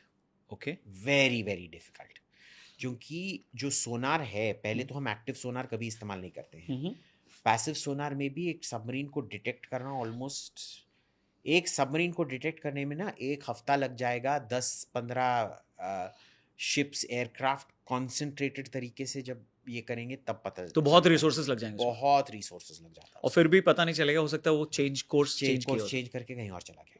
So torpedo से ही अटैक किया होता। टॉर्पीडो से उन्होंने अब वो विजुअल अभी पब्लिक कर दिया है कि कैसे उन्होंने पेरिस्कोप पे लगा के वो World War II मूवी की तरह ठीक जाके वो ये, and it's too close to India, like 400 kilometres only. हाँ, but it's only 85 kilometres off the coast of Galle in Sri Lanka. Correct, उसे गॉल कहते हैं, मैं तो उसे गॉल, लोकल इसे गल्ले कहता हूँ, क्योंकि लोकल लोग उसे गल्ले कहते थे। अब सब गॉल बोलना। मैंने अभी I was in Sri Lanka last month, तो मैंने उसको बोला गाले, हम लोग कहाँ जा रहे हैं next month, we are going to Galle. तो बोला गाले, तो वो हंसने लगा, बोला गाल गॉल होता है यार, गॉल। सो तो इंडिया पे भी अटैक आप कह रहे हो। अब इसमें प्रॉब्लम क्या है कि जो हम दोनों, अमेरिका और भारत के बीच में एक अग्रीमेंट है, लेमोआ, लॉजिस्टिक्स समथिंग, यानी कि उनके जो जहाज हैं, जहाज पनडुब्बी सब कुछ आके हमारे पोर्ट्स में रिफ्यूलिंग कर सकते हैं, मेंटेनेंस कर सकते हैं, रिपेयर कर सकते हैं, शोर लीव लेके इधर लोकल मॉल में बिरयानी खाने, कबाब खाने जा सकते हैं। अब प्रॉब्लम क्या है उसमें कि अगर उन्होंने अमेरिकन इंस्टॉलेशंस पे गल्फ पे अटैक किया है, वो क्यों नहीं अमेरिकन बोट्स पे, हिंदुस्तानी पोर्ट्स पे नहीं अटैक करेंगे, है ना? this has become a problem for us. I have a feeling अभी का 50-50% चांस है कि अटैक करेंगे इंडिया पे। सो अगर ईरान इंडिया पे अटैक करता है तो क्या इंडिया उसका जवाब देगा, या अमेरिका को बोलेगा कि भाई क्या करवा रहा है तू? पहले तो हम अमेरिका पब्लिक में तो हम उसकी निंदा करेंगे, हाँ। दूसरा हम अमेरिका को बोलेंगे भाई ये तेरे वजह से हो रहा है, हम्म। तूने नहीं सोचा था, अब तू ये इधर लाया था, पहले तो वो हम पे हमला नहीं कर रहा था, पर तूने जाके अभी गाले में हो जो गाले में जो किया है तूने ही हम पे निशाना बनाया है। हाँ। The Iranian foreign minister is coming for Raisina right now. ORF has made preparations to get him out, and the deputy foreign minister, I think. So he is going to most probably be at Raisina if they successfully manage to get him out. As long as वो हिंदुस्तान आ रहा है, जब तक वो वापस नहीं जाता, मैं नहीं मानता हूँ कि अटैक होगा। तो उसको रोक के रखना चाहिए। शायद पर देखिए रायसीना 2 दिन के लिए चलता है ना। हाँ। अगर आप दोनों दिन नहीं बुलाएंगे तो फिर वो अटैक कर देंगे। नहीं, उसका एक स्ट्रैटेजी है ना, आप उसका रिटर्न टिकट इंडिगो में कराओ, फिर आप वो नहीं जाएगा, फिर इंडिगो नहीं जाएगा तो नहीं उसको प्राइवेट जेट में ही लाना पड़ेगा, because we don't know if Israeli agents are there in Dubai और whatever to kill him on his way. So वो इंडिया में भी ऑपरेशन कर सकते हैं? They could, they will not. I know Israel will not do an operation India there. So ये best है अभिजीत भाई, मेरे को लगता है उसको अभी इंडिया में रोक लो आप कैसे भी करके। मैं तो ये बोल रहा हूँ कि भाई उनको इधर ही रोक के रखो। हाँ, उनको वही। बोलो कि भाई देख वो जो जेट में ला रहे थे ना, हाँ। उसमें टेक्निकल खराबी हो गई है तो योर एक्सेलेंसी वेरी सॉरी, हम आपको प्रेसिडेंशियल स्वीट दे देंगे, करेक्ट। बट अभी के लिए थोड़ा 10 दिन रुकना पड़ेगा, 10 दिन का पार्ट्स, क्योंकि अब पता चल गया, क्योंकि रायसीना में आपने स्पीच दिया था, अमेरिकन ने सब पार्ट्स रोक के रखा है गल्फ स्ट्रीम का, तो जब तक वो नहीं आता है हम आपको वापस नहीं जाने दे सकते। सो डेप्यूटी डिफेंस मिनिस्टर है वो ईरान का, deputy foreign minister. So was he a part of that group? Obviously Khamenei की से आइडियोलॉजी से वो बिलीव करता था, वो ये बोल सकते हैं उसको, तो अगर वो वहां जाएगा तो उसकी जान को खतरा है if he is going back. उसके वापस जाने में Israel will kill him. Okay, क्योंकि सब लीडर्स उनके टारगेट लिस्ट में हैं, ठीक है। इसीलिए लॉजिस्टिक्स प्रॉब्लम हो रहा है। So it's a 50-50 chance. अब इसमें क्या है, आप देख लीजिए, सब क्रिटिसाइज कर रहे हैं मोदी को कि आपने क्यों कंडेम नहीं किया। भाई देखो, ईरान में परमानेंट रेजिडेंट्स ऑफ इंडिया 8 से 9 हज़ार हैं, ठीक है। गल्फ में बस 1 करोड़ है। ईरान हमारे लोगों पे हमला कर रहा है, अब तक क्या 4-5 हिंदुस्तानी मर चुके हैं ईरानियन हमले में। एक परसों मरा था, एक ओमान कोस्ट के शिप में, 2 कल मरे हैं, सेलर्स मरे हैं, तो तीनों ही सेलर्स थे। हाँ। एक बंदा ग्राउंड पे कहीं मारा गया है। जब ईरान हमारे लोगों को मार रहा है और हमारे 1 करोड़ पॉपुलेशन को अटैक कर रहा है और उनको हॉस्टेज बना के रखा है और हमारे ही ऑयल सप्लाईज को ब्लॉक करके रखा है, आप ये चाहते हैं कि हमारा देश उनके समर्थन में कुछ बोले? भाई किस एंगल से आपको लग रहा है? ये तो बोलना है, ये वो मनुवादी पिक्चर की तरह है कि जब पतिदेव अपनी बीवी को पीटते रहता है और उसका काला आंख देता है, सती सावित्री आके टीवी पे बोलेगी ये सिंदूर मेरे पति का प्यार का चिन्ह नहीं है, यही मेरा पति का प्यार का चिन्ह है। तो आपको इसको देखिए, मैंने अगर एकता कपूर जी देख रही हैं, देखें, मैं आपके रिग्रेसिव डायलॉग्स में बहुत अच्छा लिख सकता हूँ, पर आपको इसको मनुवादी क्यों बोल रहे हो? आप इसको मनुवादी वर्ड हटा के भी बोल सकते हैं। ठीक है, whatever you want to put, but मनुवादी is generally associated. I don't like the Manu शास्त्र, it is quite regressive by the way. फिर डिबेट हो जाएगा। अभी आप मेरे गेस्ट हो, मेरे को आपके साथ डिबेट नहीं करना है। अच्छा ठीक है। So then let us put it this way, you can cut this part out. देखिए, ये उस टाइप का रिग्रेसिव लोग है, जैसे हमारी बहन एकता कपूर हैं, जो बहुत ही ये कैसे उनके मेलोड्रामेटिक, हाँ मेलोड्रामेटिक छोड़ो, ठीक है, उधर ना वो सती सावित्री होंगे जिनके पति उनको पीटते जाएंगे, फिर भी वो पति को सपोर्ट करेगी, पति को सपोर्ट करेगी और बोलेगी जो काला आंख उसका है, ये सिंदूर मेरा सुहाग का चिन्ह नहीं है, यही मेरा असली सुहाग है। तो अगर इंडिया ईरान को सपोर्ट करता है तो ये वैसे ही बिहेवियर होगा। हाँ, Ekta Kapoor ji, this is an audition by the way to write for your programme. हाँ, सो ये उस टाइप का ये चाहते हैं boss, make up your mind. Correct. India attack भी कर सकता है ईरान को, अगर इंडिया पे अटैक हुआ तो इसके चांसेस हैं? I would suspect so कि जिस लेवल पे हमारे पे अटैक हुआ होगा, ठीक उसी टाइप का अटैक हम करेंगे उन पे। अच्छा, I suspect, yes. देखिए, ये हम उस जमाने की इंडिया नहीं रहे जहां 10 बार सोचना पड़ता है। इस बार जब हमारे पे अटैक होता है ना, we give it back, we give it back with interest. अब प्रश्न ये पूछना है कि हम क्या इंटरेस्ट के साथ देंगे या नहीं देंगे, या शायद अमेरिकन आके हमारे से भीख मांगेंगे, भाई तू इसमें मत घुस, हम तेरे वजह से, तुम हमको एक टारगेट बता दो, तेरे नाम पे उस पे एक बम गिरा देंगे।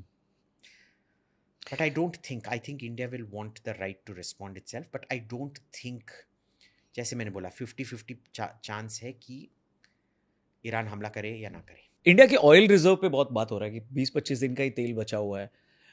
अगर ये सही है तो क्या ये इंडिया के लिए कंसर्न है या मैनेजेबल है? ये देखिए, हमारे पास हमेशा 20-25 डेज का होता है।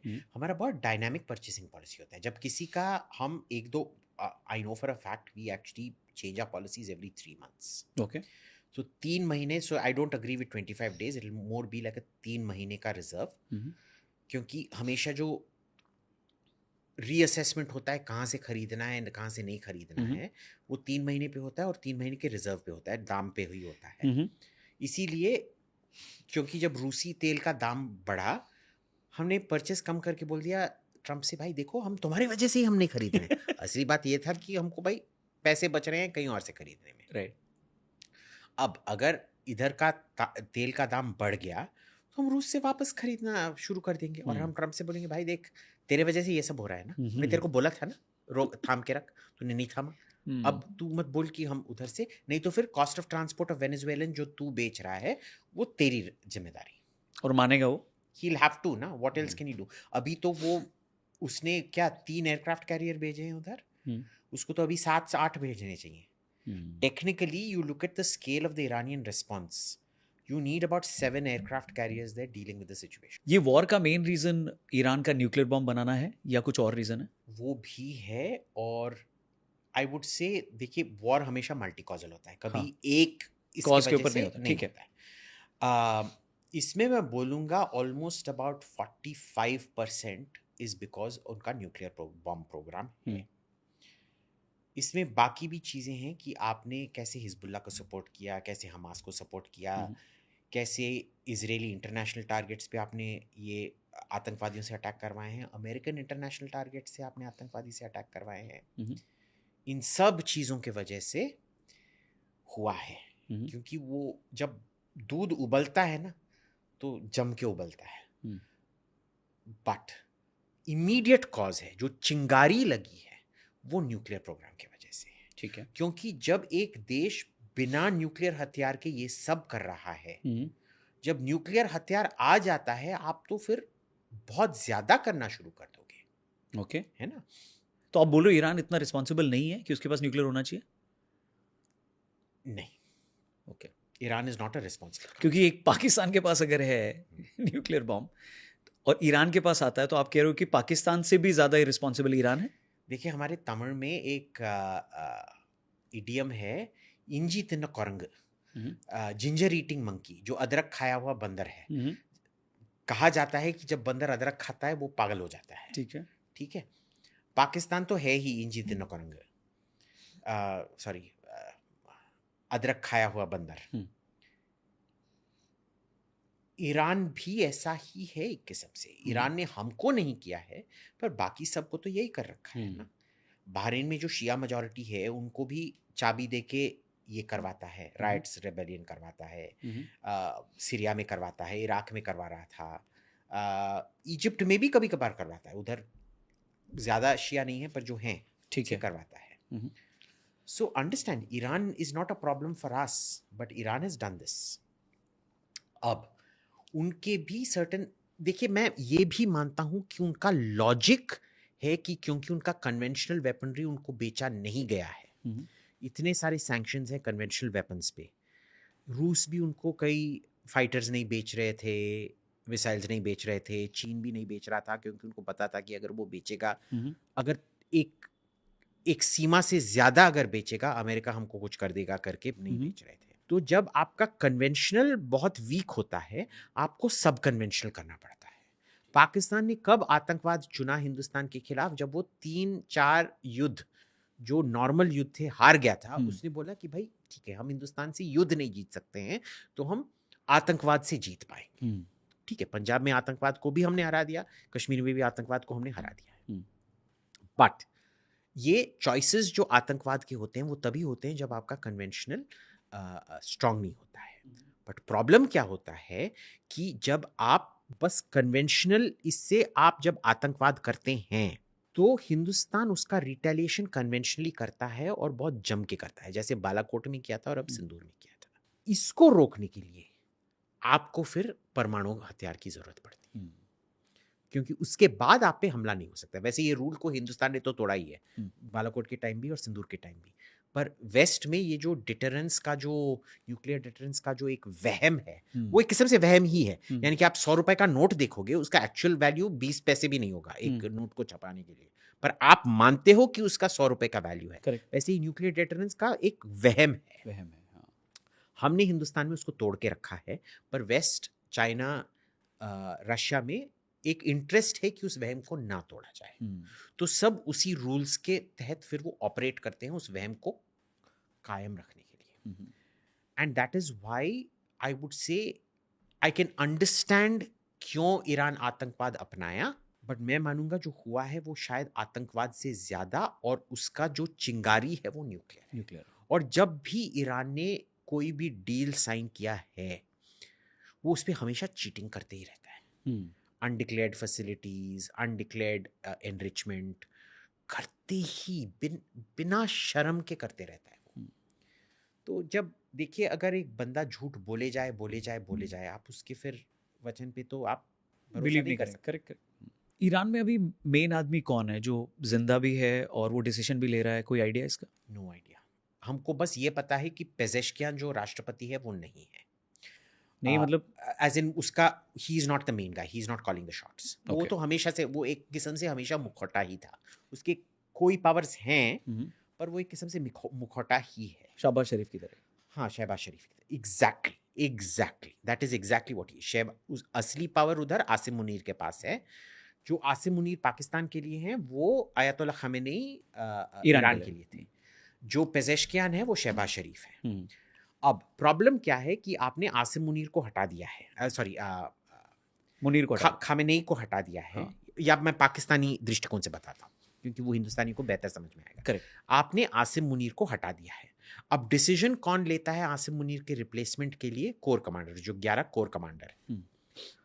11 कोर कमांडर हैं, वो इतने डरे पड़े हुए हैं, वो मिल ही नहीं रहे हैं नए इसको इलेक्ट करने के लिए, क्योंकि अगर वो मिले इजराइल को पता चल जाएगा और उस मीटिंग पर बॉम्ब लगा देगा। अच्छा। और आपके खानदान को भी शायद खत्म कर देगा। तो वो मिल ही नहीं रहे हैं, तो एक नया सुप्रीम लीडर इलेक्ट ही नहीं हो रहा है। तो उन्होंने फिर रूल बदला है कि भाई हम जो 88 असेंबली ऑफ एक्सपर्ट्स है, विद्वानों का विद्वान सभा, हाँ, विद्वान सभा, वो हम वीडियो वोटिंग करेंगे। ओके। बट टर्न्स आउट कि उसमें भी वो डरे पड़े हैं, क्योंकि वीडियो आपको वाईफाई पे कनेक्ट करना है। और जब आप वाईफाई कनेक्ट करोगे, इजराइल का इंटेलिजेंस पेनिट्रेशन इतना अच्छा है कि उनको पता भी चलेगा कि आप कहाँ से कनेक्ट कर रहे हो, कहाँ से वोटिंग कर रहे हो, और आपके टोकेगा। तो वो भी करने के लिए तैयार नहीं है। और अभी एक ट्राइफेक्टा बना रखा है, जो उनके जो चीफ जस्टिस हैं वो, उनके जो विद्वान सभा, उनके जो उप वाइस अध्यक्ष, उपाध्यक्ष, वो और पेजेश्कियान का। पर इन तीनों के बीच में किसके पास पावर है ये तीनों खुद नहीं जानते, क्योंकि उन्होंने कभी भी एक ऐसा सिचुएशन नहीं पैदा किया है जहां वो खामेनेई सुप्रीम लीडर नहीं थे। ठीक है। और वोट भी नहीं हो पा रहा है, और जब तक वोट नहीं होगा कोई भी आईआरजीसी को कंट्रोल नहीं कर पाएगा। तो आप शांति अगर चाहते भी हो, अब आप अमेरिकन या इजरायली हो, आप क्या देख रहे हो कि भाई अगर मेरे को इन सब गल्फ स्टेट्स पे मिसाइल हमले रोकने हैं, एक सुप्रीम लीडर की जरूरत है।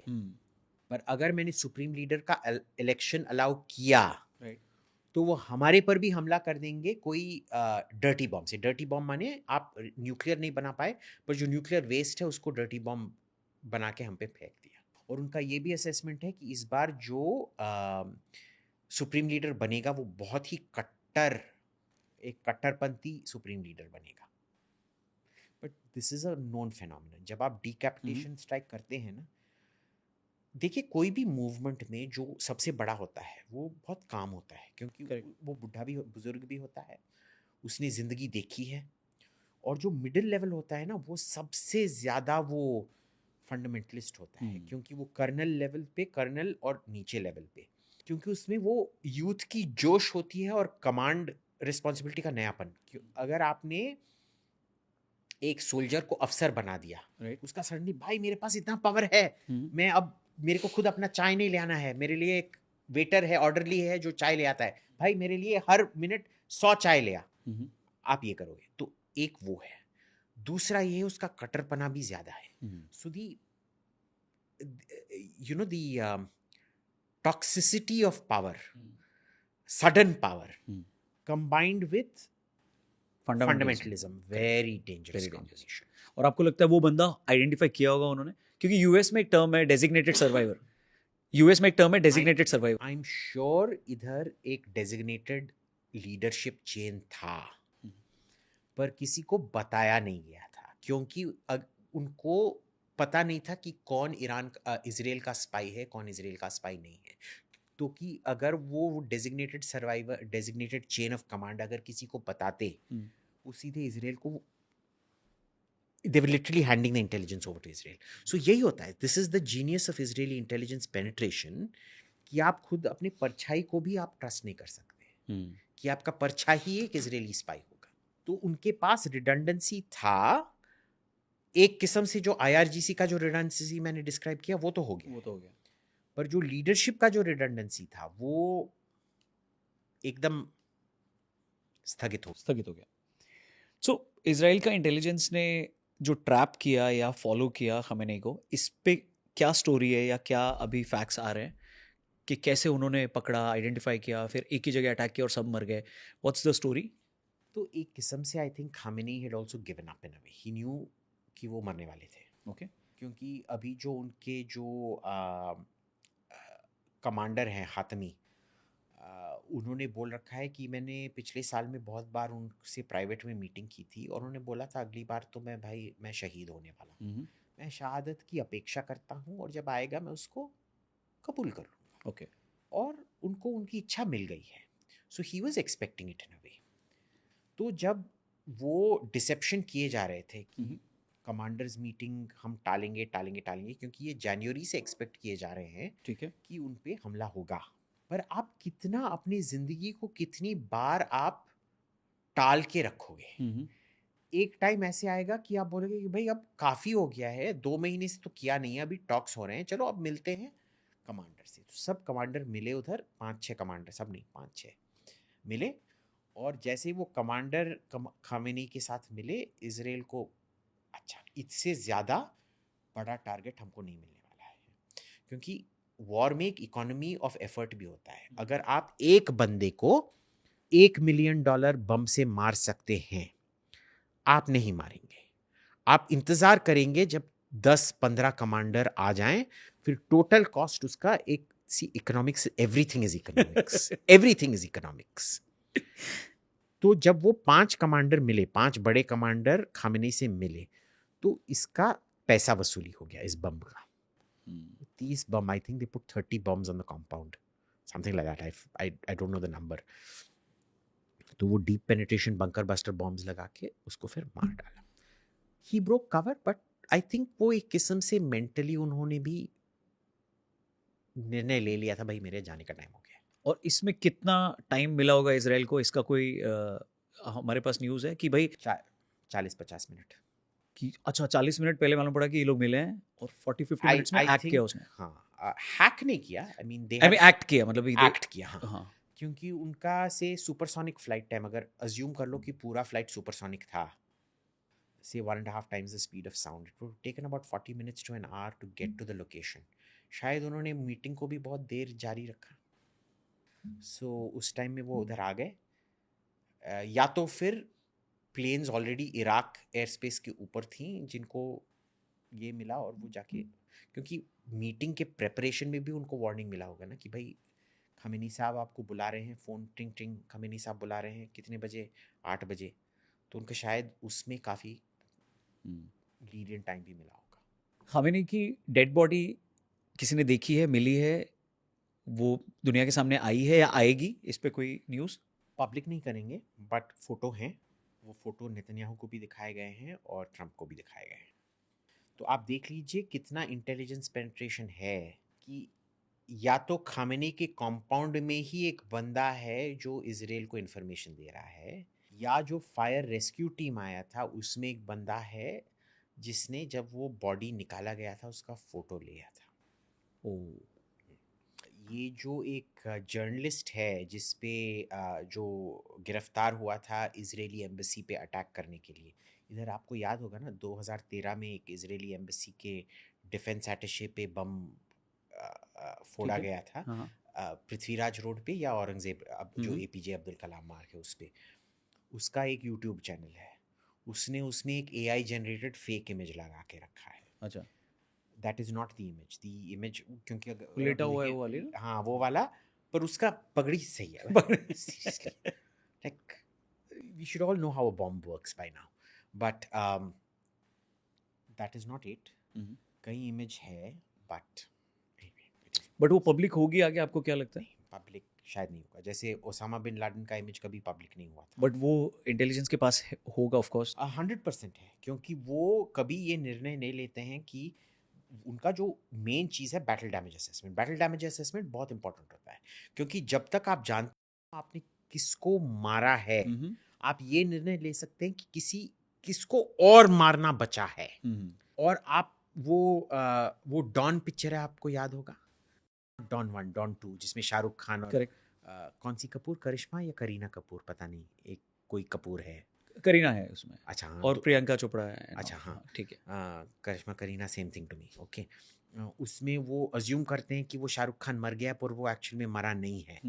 उस टाइप का you can't afford that kind of mistake, आपको वेरीफाई करना पड़ता है कि वो मर गया है। तो ये वेरीफाइड है कि खामेनी मरे हैं या 100% confirmed, apparently the photo is there, but Iran ने खुद भी ईरान का तो इंटरेस्ट बनता है कुछ बोलने में कि एक्चुअल में वो कहीं गुफा में छुपा हुआ है, but the Americans have confirmed it and the Israelis have confirmed it. Photo के तहत उन्होंने बोला है कि हमने फोटो देखा है। उसामा को भी उन्होंने फोटो है पर उन्होंने रिलीज नहीं किया है। किन दोनों के फोटो रिलीज हुए थे जब मुअम्मर कद्दाफी का टॉर्चर मर्डर हुआ था। करेक्ट। क्योंकि वो रेबल्स ने अपने फ़ोन पे रिकॉर्ड करके फिर रिलीज़ कर दिया। और सद्दाम हुसैन का फांसी का, क्योंकि वो एक प्रेसिडेंशियल एडवाइज़र था जो सक्सेसर रेजिम था, मौफिक अल रुबाई, उसने अपने फ़ोन पे उसको रिकॉर्ड करके फिर पब्लिक किया था। ईरान डिनाई भी तो कर सकता था कि खामेनी की डेथ नहीं हुई है, उससे ईरान को कुछ पॉजिटिव्स मिलता, मोटिवेशन मिलता? नहीं, कुछ नहीं मिलता, कुछ भी नहीं मिलता, क्योंकि फिर IRGC आके पूछता कि भाई हम रुके हैं, हमने अटैक्स एस्केलेट नहीं किए हैं, ज़रा खामेनी जी को बताइए क्या करना है। तो वो रुके रहते, फिर वो रिडंडेंसी प्लान का सत्यानाश हो जाता है। The redundancy plan depended on them announcing Khamenei's death. Prime minister Modi का इसमें कितना रोल है आज के टाइम में, जो एक ग्लोबल सिचुएशन है, कि क्या उनके पास इतना पावर या अथॉरिटी है कि वो ईरान के रिजीम से बात कर सकें या किसी को बोल सकें कि भाई? बात करने के लिए पावर की ज़रूरत नहीं होती है। नहीं, बट वॉर रुकवाने के लिए एक बहुत चिढ़ाया जाता है मोदी को कि पापा ने वॉर रुकवा दी। पर पापा ने वॉर रुकवाया था यूक्रेन में, उन्होंने वो सीज फायर करवाया था। वो सीज यहाँ भी करा सकते हैं। हाँ, I think he can ask for 48 hours, not 48 hours, 24 hours और something like that maybe, कि दुबई एयरपोर्ट को बख्श दो। But who will he talk to in Iran, ये पता नहीं है ना। क्योंकि जैसे ही वो प्रॉब्लम ये है, उधर मोदी को पता था कि भाई मैंने पुतिन को कॉल करके बोलना है कि भाई तू खारकोव पे अटैक रोक दे, मुझे इंडियंस को वापस लाना है। इधर अगर वो पेजेश्कियान को कॉल करके बोलेंगे कि भाई तू रोक दे, पेजेश्कियान क्या बोलेगा, भाई तुम जाके मेरे IRGC कमांडर को बोलो, वो मेरी बात तो सुन नहीं रहे हैं। फिर वो अराकी को बोलेगा, जो वो विद्वान सभा का जो ट्राइफेक्टा है जो अभी देख रहा है, वो भी बोलेगा भाई ये तो मेरी बात सुनते नहीं है। जो तीसरा जो कोर्ट वाला है, CJI, chief justice, equivalent of chief justice of Iran, वो भी वही बोलेगा। राइट। तो रुकेगा कौन? This is the problem. It is not that Modi does not have the power to call. Right. The problem is we don't know किससे बात करना है. इजरायली इंटेलिजेंस के बारे में थोड़ा व्यूअर्स को आप समझाओ कि उन्होंने ईरान में कितना पेनिट्रेट किया और कितने अंदर तक गए वो लोग, और अभी वर्ल्ड में कहाँ कहाँ पर वो लोग हैं, इस रूम में भी कोई है तो नहीं। You never know, but I think उनका इंडिया में कवरेज ज़्यादा नहीं है। जनरली ईरान से ज़्यादा ईस्ट पाकिस्तान में भी उनका इतना कवरेज नहीं है। ओके।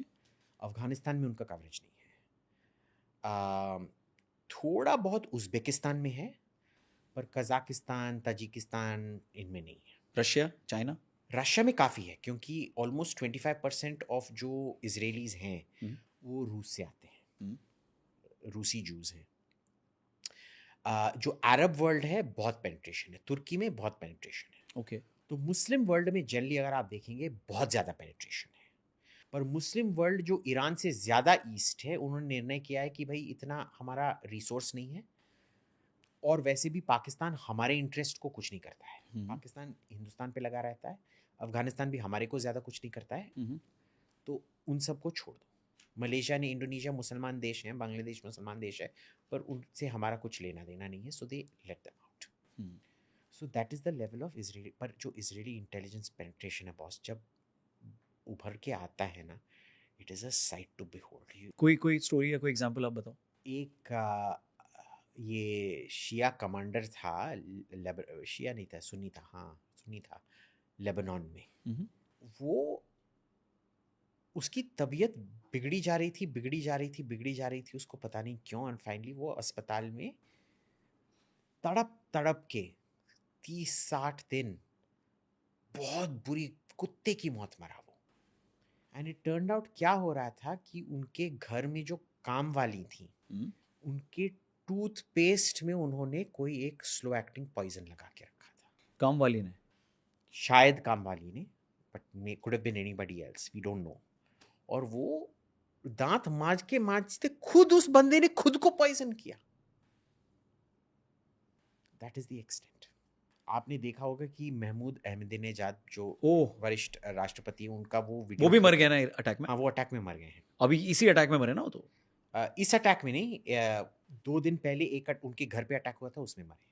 और वो भी टारगेट थे? वो तो हमेशा टारगेट थे। वो Ahmadinejad was a particularly vicious president.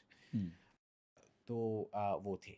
उन्होंने बताया 20 लोगों का ग्रुप, पूरा जो एंटी इजराइल यूनिट ही बना के रखा था, वो सब के सब मोसाद। प्लीज वो स्टोरी बताइए ना, मतलब बिकॉज़ वी नो इट। तो इन्होंने क्या किया था, इन्होंने निर्णय ले लिया था कि भाई इजराइल ने हमारा इतना पेनिट्रेशन करके रखा है, वो हमारा इंटरनेशनल फोरम पे इतना पर्दाफाश कर रहे हैं, मेरे को भी पता नहीं था कि हमने न्यूक्लियर में ये सब किया था। इनके पास जो ईरान के राष्ट्रपति को डॉक्यूमेंट नहीं मिल रहा है, वो इनके लोगों को कैसे यूएन में दिखा रहे हैं कि इनके पास ये डॉक्यूमेंट है। तो उन्होंने फिर एक टास्क फोर्स लगाया कि इसमें 20 लोग होंगे और उसके ऊपर एक उच्च हेड ऑफ डेप्यूटी होगा और एक हेड होगा। ठीक है, अध्यक्ष होंगे और उपाध्यक्ष होंगे, सो टोटल 22 पीपल। उन्होंने सोचा यही हमारा काउंटर इंटेलिजेंस करेंगे, मोसाद के एजेंट्स को पकड़ेंगे। टर्न्स आउट वो दोनों के दोनों 22 सब के सब मोसाद एजेंट्स थे। उनको केयरफुली मैनिपुलेट करके रखा था इजराइल ने कि इस टाइप का, कि अगर आप समझ लो मैं अहमदीनेजाद हूँ, आप खामेनेई हैं, और ये बंदा है हमारा कोई जो इंटरव्यू जिसे हम कर रहे हैं इस टास्क फोर्स के लिए। खामेनेई बोलेंगे यहूदी शैतान के बच्चे हैं। मैं अहमदीनेजाद हूँ, वो बोलेंगे सर वो यहूदी शैतान के बच्चे नहीं हैं, वो शैतान के नाजायज औलाद हैं। और ये बोलेगा अरे आप दोनों गलत हैं, वो नाजायज भी नहीं हैं, वो शैतान और एक गधे और एक सुअर के शादी से नाजायज बच्चे हैं, वो इबलीस के टट्टे हैं, दिस दैट वॉट एवर बोलेंगे। ठीक है, और आप मानेंगे अरे वाह ये तो इतना अच्छा है कि ये जो हम गाली दे रहे हैं उसका डबल ट्रिपल गाली दे रहा है, यही बंदा है। टर्न्स आउट यही बंदा मोसाद का है, उसको ट्रेनिंग दिया गया है ऐसे बात करने के लिए कि कोई शक ना करे। और ये 22 के 22 मोसाद के थे। 22 के 22 मोसाद के निकले। क्या कटा था इनका? So they are very very very good at these things. क्योंकि उधर क्या होता है, जो इंटेलिजेंस पे जो फोकस है, कोई भी प्रधानमंत्री अब पिछले प्रधानमंत्री के निर्णय को कभी टालता नहीं है उसमें एकदम। अगर प्रधानमंत्री एक दूसरे के प्राइवेट में एक दूसरे के बारे में जो भी बोलते हो, एक दूसरे के बारे में प्राइवेट में कितना घटिया ओपिनियन भी होगा, उनके बाल बच्चों पे, उनके बीवी पे भी घटिया ओपिनियन होगा, पर जो उन्होंने इंटेलिजेंस पे निर्णय लिया है उसको खुद अपना ही निर्णय की तरह अपना के उसका इम्प्लीमेंटेशन करते हैं। सो कंट्री फर्स्ट ये इजराइल के लिए मतलब सेट है, वो कोई भी आए बहुत सेट है, बहुत सेट है। आप बोल रहे हो इतनी कंट्रीज में उनका इंटेलिजेंस इतना ज़्यादा डीप लेवल तक इन्वॉल्व है, वो है ही इतने, तो क्या हर आदमी उनका इंटेलिजेंस का है क्या, ऐसा लगता है? दे यूज इट वेरी वेल। तो उधर ना इंटेलिजेंस, इधर आप बोलेंगे कि भाई तुम क्यों फौज के बारे में बात कर रहे हो, तो क्या, many people tell me that when I give my opinion on defence, तूने कभी सर्व किया है, तो काय का फालतू में बकबक कर रहा है। मैंने पॉलिसी पे एडवाइस दिया, तू क्या आईएएस ज्वाइन हो क्या, यूपीएससी एग्जाम दिया, नहीं तो काय का फालतू में बकबक कर रहा है। उधर बॉस दे विल फाइंड एक जो उनका इंटेलिजेंस यूनिट है ना, सबसे supreme intelligence unit 8200, I think it's 8200, उसमें एक बच्चे को ढूंढेंगे जो सबको ऑटिस्टिक लगता है। पर देखिए जो ऑटिस्टिक बच्चा होता है उनका जो एक रेजर फोकस जब किस पे लग जाता है ना, वो उसी पे चलते रहता है। Correct. And he turns out to be much more intelligent than anybody else in that one thing where he is. उन जैसे लोगों को चुनेंगे जिन्होंने शायद फॉर्मल एजुकेशन भी ना हो, 10 स्टैंडर्ड पास, 12 स्टैंडर्ड पास, बोलेंगे भाई मम्मी तू अपने बेटे को ऑटिस्टिक समझती है, हम इसको जीनियस समझते हैं, हमको थोड़ी देर दो इसके साथ। उसको ट्रेन करके वो उस पे इतना अड़ा रहेगा। That is how they do, they don't go, ये जो फॉर्मल क्वालिफिकेशन बेस्ड हायरिंग है ना, वो करते नहीं है। वो बहुत इंटेलिजेंस बेस्ड हायरिंग करते हैं और प्रॉब्लम सॉल्विंग के बेसिस पे हायर करते हैं। तो उनका जो इंटेलिजेंस यूनिट है वो ये बहुत ही जो प्रॉब्लम चाइल्ड माने जाते हैं। गली में जाके फालतू ये क्या बर्बाद औलाद है, तू जाके पास वाले आंटी को पीट के आया, वो उसको पीट के आया, फालतू में आयरनिंग वाले से तूने झगड़ा कर दिया, प्रॉब्लम चाइल्ड। टीचर स्कूल में 0 0 0 लाया जा रहा है, वो देखेंगे ये क्यों कर रहा है, उसको चुनिए, देखेंगे भाई ये बहुत इंटेलिजेंट है, इसका स्कूल में जो सिखाया जा रहा है इसकी इंटेलिजेंस के बराबर नहीं है, ये बिगड़ा जा रहा है इसी वजह से। They will throw so much at him, he will be mentally totally satisfied. They choose him at the age of 18-19 और बोलेंगे देख 7 साल के लिए हम तेरे को डिसिप्लिन दे रहे हैं। 25 के एज पे वो उसको निकाल देते हैं एम्प्लॉयमेंट से, सैक कर देते हैं, उसको पता है at 25 is gonna get sacked. वही ऑफिसर हैं जो सबसे ज्यादा स्टार्टअप बनाते हैं सिलिकॉन वैली में, क्योंकि उनके पास 18 से लेके 25 उम्र तक इतना टेक्नोलॉजी मिला है, इतना एक्सपोजर मिला है, कोई राष्ट्रपति प्रधानमंत्री को भी इतना ना मिले। सीक्रेट्स का एक्सपोजर, सीक्रेट ऑपरेशंस का एक्सपोजर, स्पेशल ऑपरेशंस का एक्सपोजर, टेक्नोलॉजिकल सीक्रेट्स का एक्सपोजर, टेक्निक्स का एक्सपोजर इतना मिला है। फिर जाके बोलते हैं अब तू अपनी जिंदगी बना। वो जाके क्या करता है, अपनी ही तरह 100-200 लोगों को ढूंढता है। तो इसका ना मल्टीप्लिकेशन इफेक्ट हो जाता है। करेक्ट। वो ज्योमेट्रिक वर्सेस अरिथमेटिक प्रोग्रेशन कहते हैं ना, हम अरिथमेटिक करते रहते हैं, वो ज्योमेट्रिक करते रहते हैं। दूसरी बात क्या है, क्योंकि वो एक इमिग्रेंट का कंट्री है, यहूदी हर देश में जाके रह चुके थे पिछले 2000 साल से। जब इजराइल बना, हर देश से, यमन से, ईरान से, इराक से, ओमान से, तुर्की से, स्पेन से, फ्रांस से यहूदी वापस आए, सब अपना कल्चर लेके आए, अपना लैंग्वेज लेके आए, तो सब जाके वापस उसी एक्सेंट में, उनकी वही मेमोरीज हैं। वो अगर एक हरियाणवी भी है, वो वापस जाके ओम प्रकाश बन के वही हरियाणा में घुस जाएगा। ठीक है, वो अभी कौन है, ओम प्रकाश चौटाला जी तो मर गए, अब वो मानेंगे कि भाई ये तो हमारा ही है, ये हमारी तरह ही भैंस चराता था, ये था जो वो अगर वो उसने बोला मेरा नाम ओम प्रकाश, उसका नाम असली में होगा डेविड लेवी। वो जाके बोलेगा ओ चचा मैं ओम प्रकाश टोकस, याद है, हाँ बेटा हाँ, तेरा मम्मी पापा का ही उधर बैल था ना, हाँ। He will blend in totally. वही एक तमिल यहूदी होगा, वो जाके ये ऐसा तमिल में बात करेगा कि स्टालिन भी उधर बोलेंगे अरे तुम आ जाओ डीएमके में के मिनिस्टर बन जाओ। So they slip in very easily into those things. इसी वजह से आप देखेंगे उनका ईरान से ज़्यादा ईस्ट में इंटेलिजेंस पेनिट्रेशन नहीं है, क्योंकि इंडोनेशियन यहूदी थे नहीं, मलेशियन यहूदी थे नहीं, हाँ, सिंगापुरियन यहूदी नहीं थे, ताइवानीज़ यहूदी नहीं थे, हिंदुस्तान में बहुत ही कम थे। हम्म, और हिंदुस्तान में उनको इंटेलिजेंस की ज़रूरत नहीं है, क्योंकि हम फ्रेंडली स्टेट हैं। हम्म। पाकिस्तान में तो बिल्कुल भी यहूदी नहीं थे, कराची में बहुत छोटा सा पॉपुलेशन था, पर वो भी ब्रिटिश टाइम से। So they are very good at these things. क्या ईरान भी अभी अफगानिस्तान और इराक जैसा बन सकता है या वैसी हालत नहीं होगी ईरान की? हो तो सकता है बॉस, यू कांट ये करो फाई। पर याद भी रखना है, इराक और अफगानिस्तान ने अमेरिका को परास्त किया था। बट बहुत टाइम लगा उनको, इनके 20 साल पास लगे 20। ये देखिए, ईरानियंस ना अपने आप को बोलते हैं ना, हम 6000 साल पुराना सिविलाइजेशन है। उनके पास टाइम है, हम्म, उनके पास टाइम है, उनके पास टेरिटरी है, उनके पास हथियार भी है। अफगानिस्तान से क्या ऑलमोस्ट 3 गुना बड़ा है, उसी टाइप के पहाड़ हैं। हम्म, अगर ये लोग कुछ करना चाहते हैं उधर, hmm. Best of luck to America, best of luck to America. अब क्या ईरानियन पॉपुलेशन उसके लिए तैयार है, पता नहीं। बट क्या ईरान पॉपुलेशन आके उनके खुद के फौज को अपोज करेगा, आई डोंट नो। ईरान में क्या सेंटिमेंट है? खामेनेई के अगेंस्ट में बहुत सारे लोग भी आए और सपोर्ट में भी आए। देखिए मैं अपने खानदान के बारे में बात कर रहा हूँ, मेरा काफ़ी सारा खानदान है ईरान में। ईरान में आ, वो तो कभी भी उनको खामेनी अच्छा नहीं लगा है, क्योंकि वो सब प्रोग्रेसिव टाइप के हैं। हम्म। ठीक, मुसलमान भी नहीं बुलाते हैं, सुअर का मांस खाते हैं, दारू पीते हैं। कितने लोग होंगे ऐसे ईरान में? I have about 17-18 cousins and things like that in Iran. So in percentage में ओवरऑल अभी के रेशियो में कितने होंगे ईरान में overall? Totally there are about 100 million people in Iran. 100 million माने 10 करोड़। 10 करोड़, हाँ, हाँ। 10 करोड़ लोग हैं।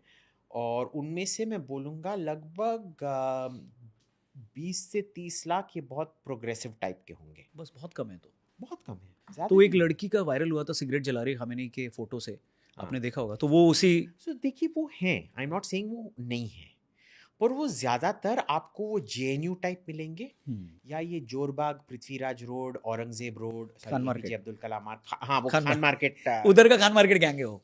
भाई मैं खुद खान मार्केट गया हूँ, तो वो छोड़ो, खान मार्केट के बारे में बात मत करो। पर मेरा घर APJ अब्दुल कलाम रोड पे नहीं है, तो हम APJ अब्दुल कलाम रोड के बारे में बात करेंगे। ठीक है। वो APJ Abdul Kalam road, Prithviraj road, Man Singh road, और वो अमृता शेरगिल मार्ग टाइप वाले लोग हैं, और जेएनयू वाले हैं अच्छा। लगभग। बट उनमें भी जो मेरा पूरा खानदान है, ठीक है, एक ब्रांच थोड़ा फंडामेंटलिस्ट टाइप का है उसमें, बट जो इतना प्रोग्रेसिव है, जो खामेनी उनका नाम भी लोगे तो थूकेंगे, अच्छा। उनको भी वेस्ट पे गुस्सा है। उनका कोई कम गुस्सा नहीं है खामेनी पे कि तुमने हमारे कितने लोगों का कत्ल किया है। But they are not friendly with America और वेस्ट। हाँ, वो ऐसे नहीं है, वो हम्म। राहुल गांधी की नहीं है, की तरह नहीं है, जो बाहर जाके बोलते हैं अमेरिका से कि भाई हमारा रेजिम चेंज कराओ। उनका ये है कि भाई हमारा जो भी है, तू कौन होता है हमारे लोगों पे मारकाट करने वाला। इसीलिए देखिए, ईरान कॉलोनाइज नहीं हुआ था, राइट। और हिंदुस्तान कॉलोनाइज हुआ था। एशिया में बस 2 देश थे जो कॉलोनाइज नहीं हुए थे, ईरान और थाईलैंड। अब देख लीजिए क्यों। क्योंकि आपने राहुल गांधी का जिक्र किया, सो ऑपोजिशन की अगर बात करें, आपने इसराइल को भी अभी मेंशन किया था कि इसराइल में ऑपोजिशन हो या जो पावर में है, वो सब लोग एक पेज पे होते हैं इंटेलिजेंस को लेकर, कंट्री को लेकर। इंडिया में वो नहीं होता है। आपको लगता है इंडिया में वो कभी नहीं होगा? क्या रीजन है उसका? देखिए, इंडिया में ये है कि हम बहुत बड़े देश हैं। इतने बड़े देश में एक कंसेंसस किसी भी चीज़ पे करना इम्पॉसिबल। बट कंट्री की सिक्योरिटी पे तो हो सकता है ना, हो सकता है, इंटेलिजेंस पे भी हो सकता है। बट आई थिंक प्रॉब्लम क्या है कि हमारे देश में कई पॉलिटिकल पार्टी अपने आप को NGO समझने लगे। जैसे राहुल जी, वो इलेक्शन रिजल्ट्स पे अपना पॉलिसी नहीं बनाते हैं, वो वेस्टर्न प्रेस में उनके बारे में क्या लिखा जाएगा उसके तहत पॉलिसी बनाते हैं। अब जब भाई तुम्हारा ऑडियंस ही एक वेस्टर्न प्रेस है, तो आप किस आधार पे निर्णय ले रहे हो? राइट। ऐसे भी लोग होंगे, इट्स नॉट लाइक वैसे लोग एक किस्म से इसराइल में मानते थे। पर इसराइल में क्या होता है ना, आप बिना मिलिट्री सर्विस के आप प्रधानमंत्री बन ही नहीं सकते हो। ऐसे कोई भी प्रधानमंत्री नहीं बना है जिसने, या तो पहले सालों में तो गोल्डा मेयर था, पर गोल्डा मेयर ने भी पैरामिलिट्री सर्विस की थी। कोई भी पिछले सालों में, पिछले 50 सालों में इसराइल का प्रधानमंत्री नहीं बना है जिसने मिलिट्री सर्विस नहीं किया। तो मिलिट्री दृष्टिकोण से सब कुछ देखते हैं, और उनके लिए कंट्री फर्स्ट होता ही है हमेशा। सो ऑपोजिशन में है वो भी जो कि पोटेंशियल प्राइम मिनिस्टर है, वो भी मिलिट्री सर्व किया ही होगा। और इसी वजह से अंबेडकर ने बोला था हम्म, कि इंडिया में कंपलसरी मिलिट्री सर्विस होना चाहिए, पर कॉन्स्टिट्यूशनल असेंबली ने बोला था नहीं, हम नहीं करेंगे। अंबेडकर उसको कास्ट के वजह से बोल रहे थे कि अगर भाई तुम 2 साल के लिए मिलिट्री सर्विस करोगे, कोई ये नहीं देखेगा कि ये ब्राह्मण है, ये दलित है, सब एक दूसरे का प्लेट साफ करेंगे, एक दूसरे के लिए खाना पकाएंगे, एक ही जगह से पानी पिएंगे। उनको एक बार टाला नहीं गया था, and in a way I think he was right. He was more right than wrong on most things.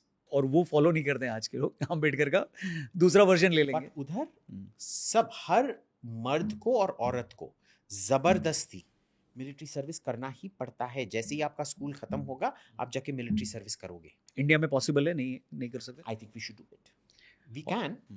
कौन ना बोलेगा? बोलते हैं कि आप वोट खो जाओगे, पर आप देख लीजिए आजकल, अगर ये एक यस प्राइम मिनिस्टर में ना, आपने पता नहीं देखा होगा, yes minister yes prime minister 1980s में it was actually an Israeli writer who wrote the script for that.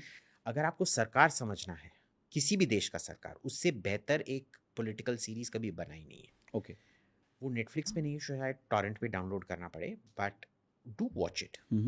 उसमें क्या है कि ये सर हम्फ्री एप्पलबी जो कैबिनेट सेक्रेटरी हैं, वो प्रधानमंत्री से बोलते हैं कि भाई ये पोल्स ना मैं किसी भी टाइप का करवा सकता हूँ, अगर मेरे को ना करवाना हो, मैं एक बहुत सुंदर सा लड़की आपको इंटरव्यू करने के लिए भेजूंगा और बोलूँगा कंपलसरी मिलिट्री सर्विस के बारे में। वो बोलेगी देखिए आपको इतना यूथ अनएम्प्लॉयमेंट दिखाई दे रहा है, क्या आपको अच्छा लग रहा है? नहीं, एवरीबडी इज गोइंग टू से नहीं। ये भटके हुए नौजवान, इनका क्या होता है, क्योंकि इनको जॉब नहीं मिलता है, ये जाके ये ठगबाजी करते हैं, ये क्या गुंडाबाजी करते हैं, ये आपको क्या अच्छा लग रहा है? नहीं। क्या आपको नहीं लगता है इनको जिंदगी में डिसिप्लिन होना चाहिए क्योंकि माँ बाप इनको अटेंशन नहीं दे रहे हैं? हाँ बिल्कुल होना चाहिए। क्या आप मिलिट्री सर्विस सपोर्ट करते हैं? अब आपके 3 जो आपने पहले जवाब दिए हैं, आप कितने उल्लू के पट्टे लगेंगे? आपने अब ना बोला तो चौथे को, तो आप चौथे प्रश्न का क्या जवाब देंगे? हाँ। अब अगर मेरे को आपसे ना का जवाब निकालना पड़े, तो मैं क्या पूछूंगा कि आप देख रहे हैं कि ये लोग, ये जो नौजवान हैं, ये कितना ये ठगबाजी गुंडागर्दी कर रहे हैं? हाँ, ओके। आपको क्या लगता है कि इनके कोई डिसिप्लिन नहीं होना चाहिए? हाँ। आप क्या इन पे विश्वास करेंगे? ना। आपको क्या लगता है इनके हाथ में बंदूक थामने चाहिए? स्थिति और कितना बिगड़ेगा? हाँ बिल्कुल नहीं थामना चाहिए।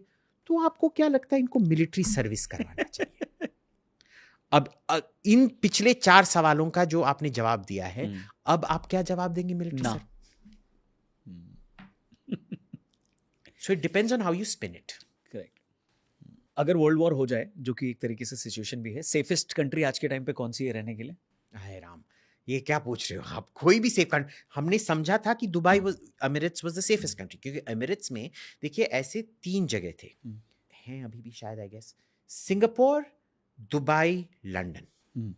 उनमें क्या होता था, अग्रीमेंट ये होता था, ये तीनों के तीनों फाइनेंशियल कैपिटल हैं, सब उधर आ सकते हैं, आतंकवादी भी आ सकता है, इजरायली भी आ सकता है, अलकायदा भी आ सकता है, अमेरिकन फ्लीट भी आ सकता है, सब आके इधर बिजनेस करो, बाकी के जगहों पे हमला करने के लिए आप इधर प्लानिंग करो, उसका पैसा फंड्स रेज करो, पर इधर हमला नहीं होगा, आप जाके उधर हमला करेंगे।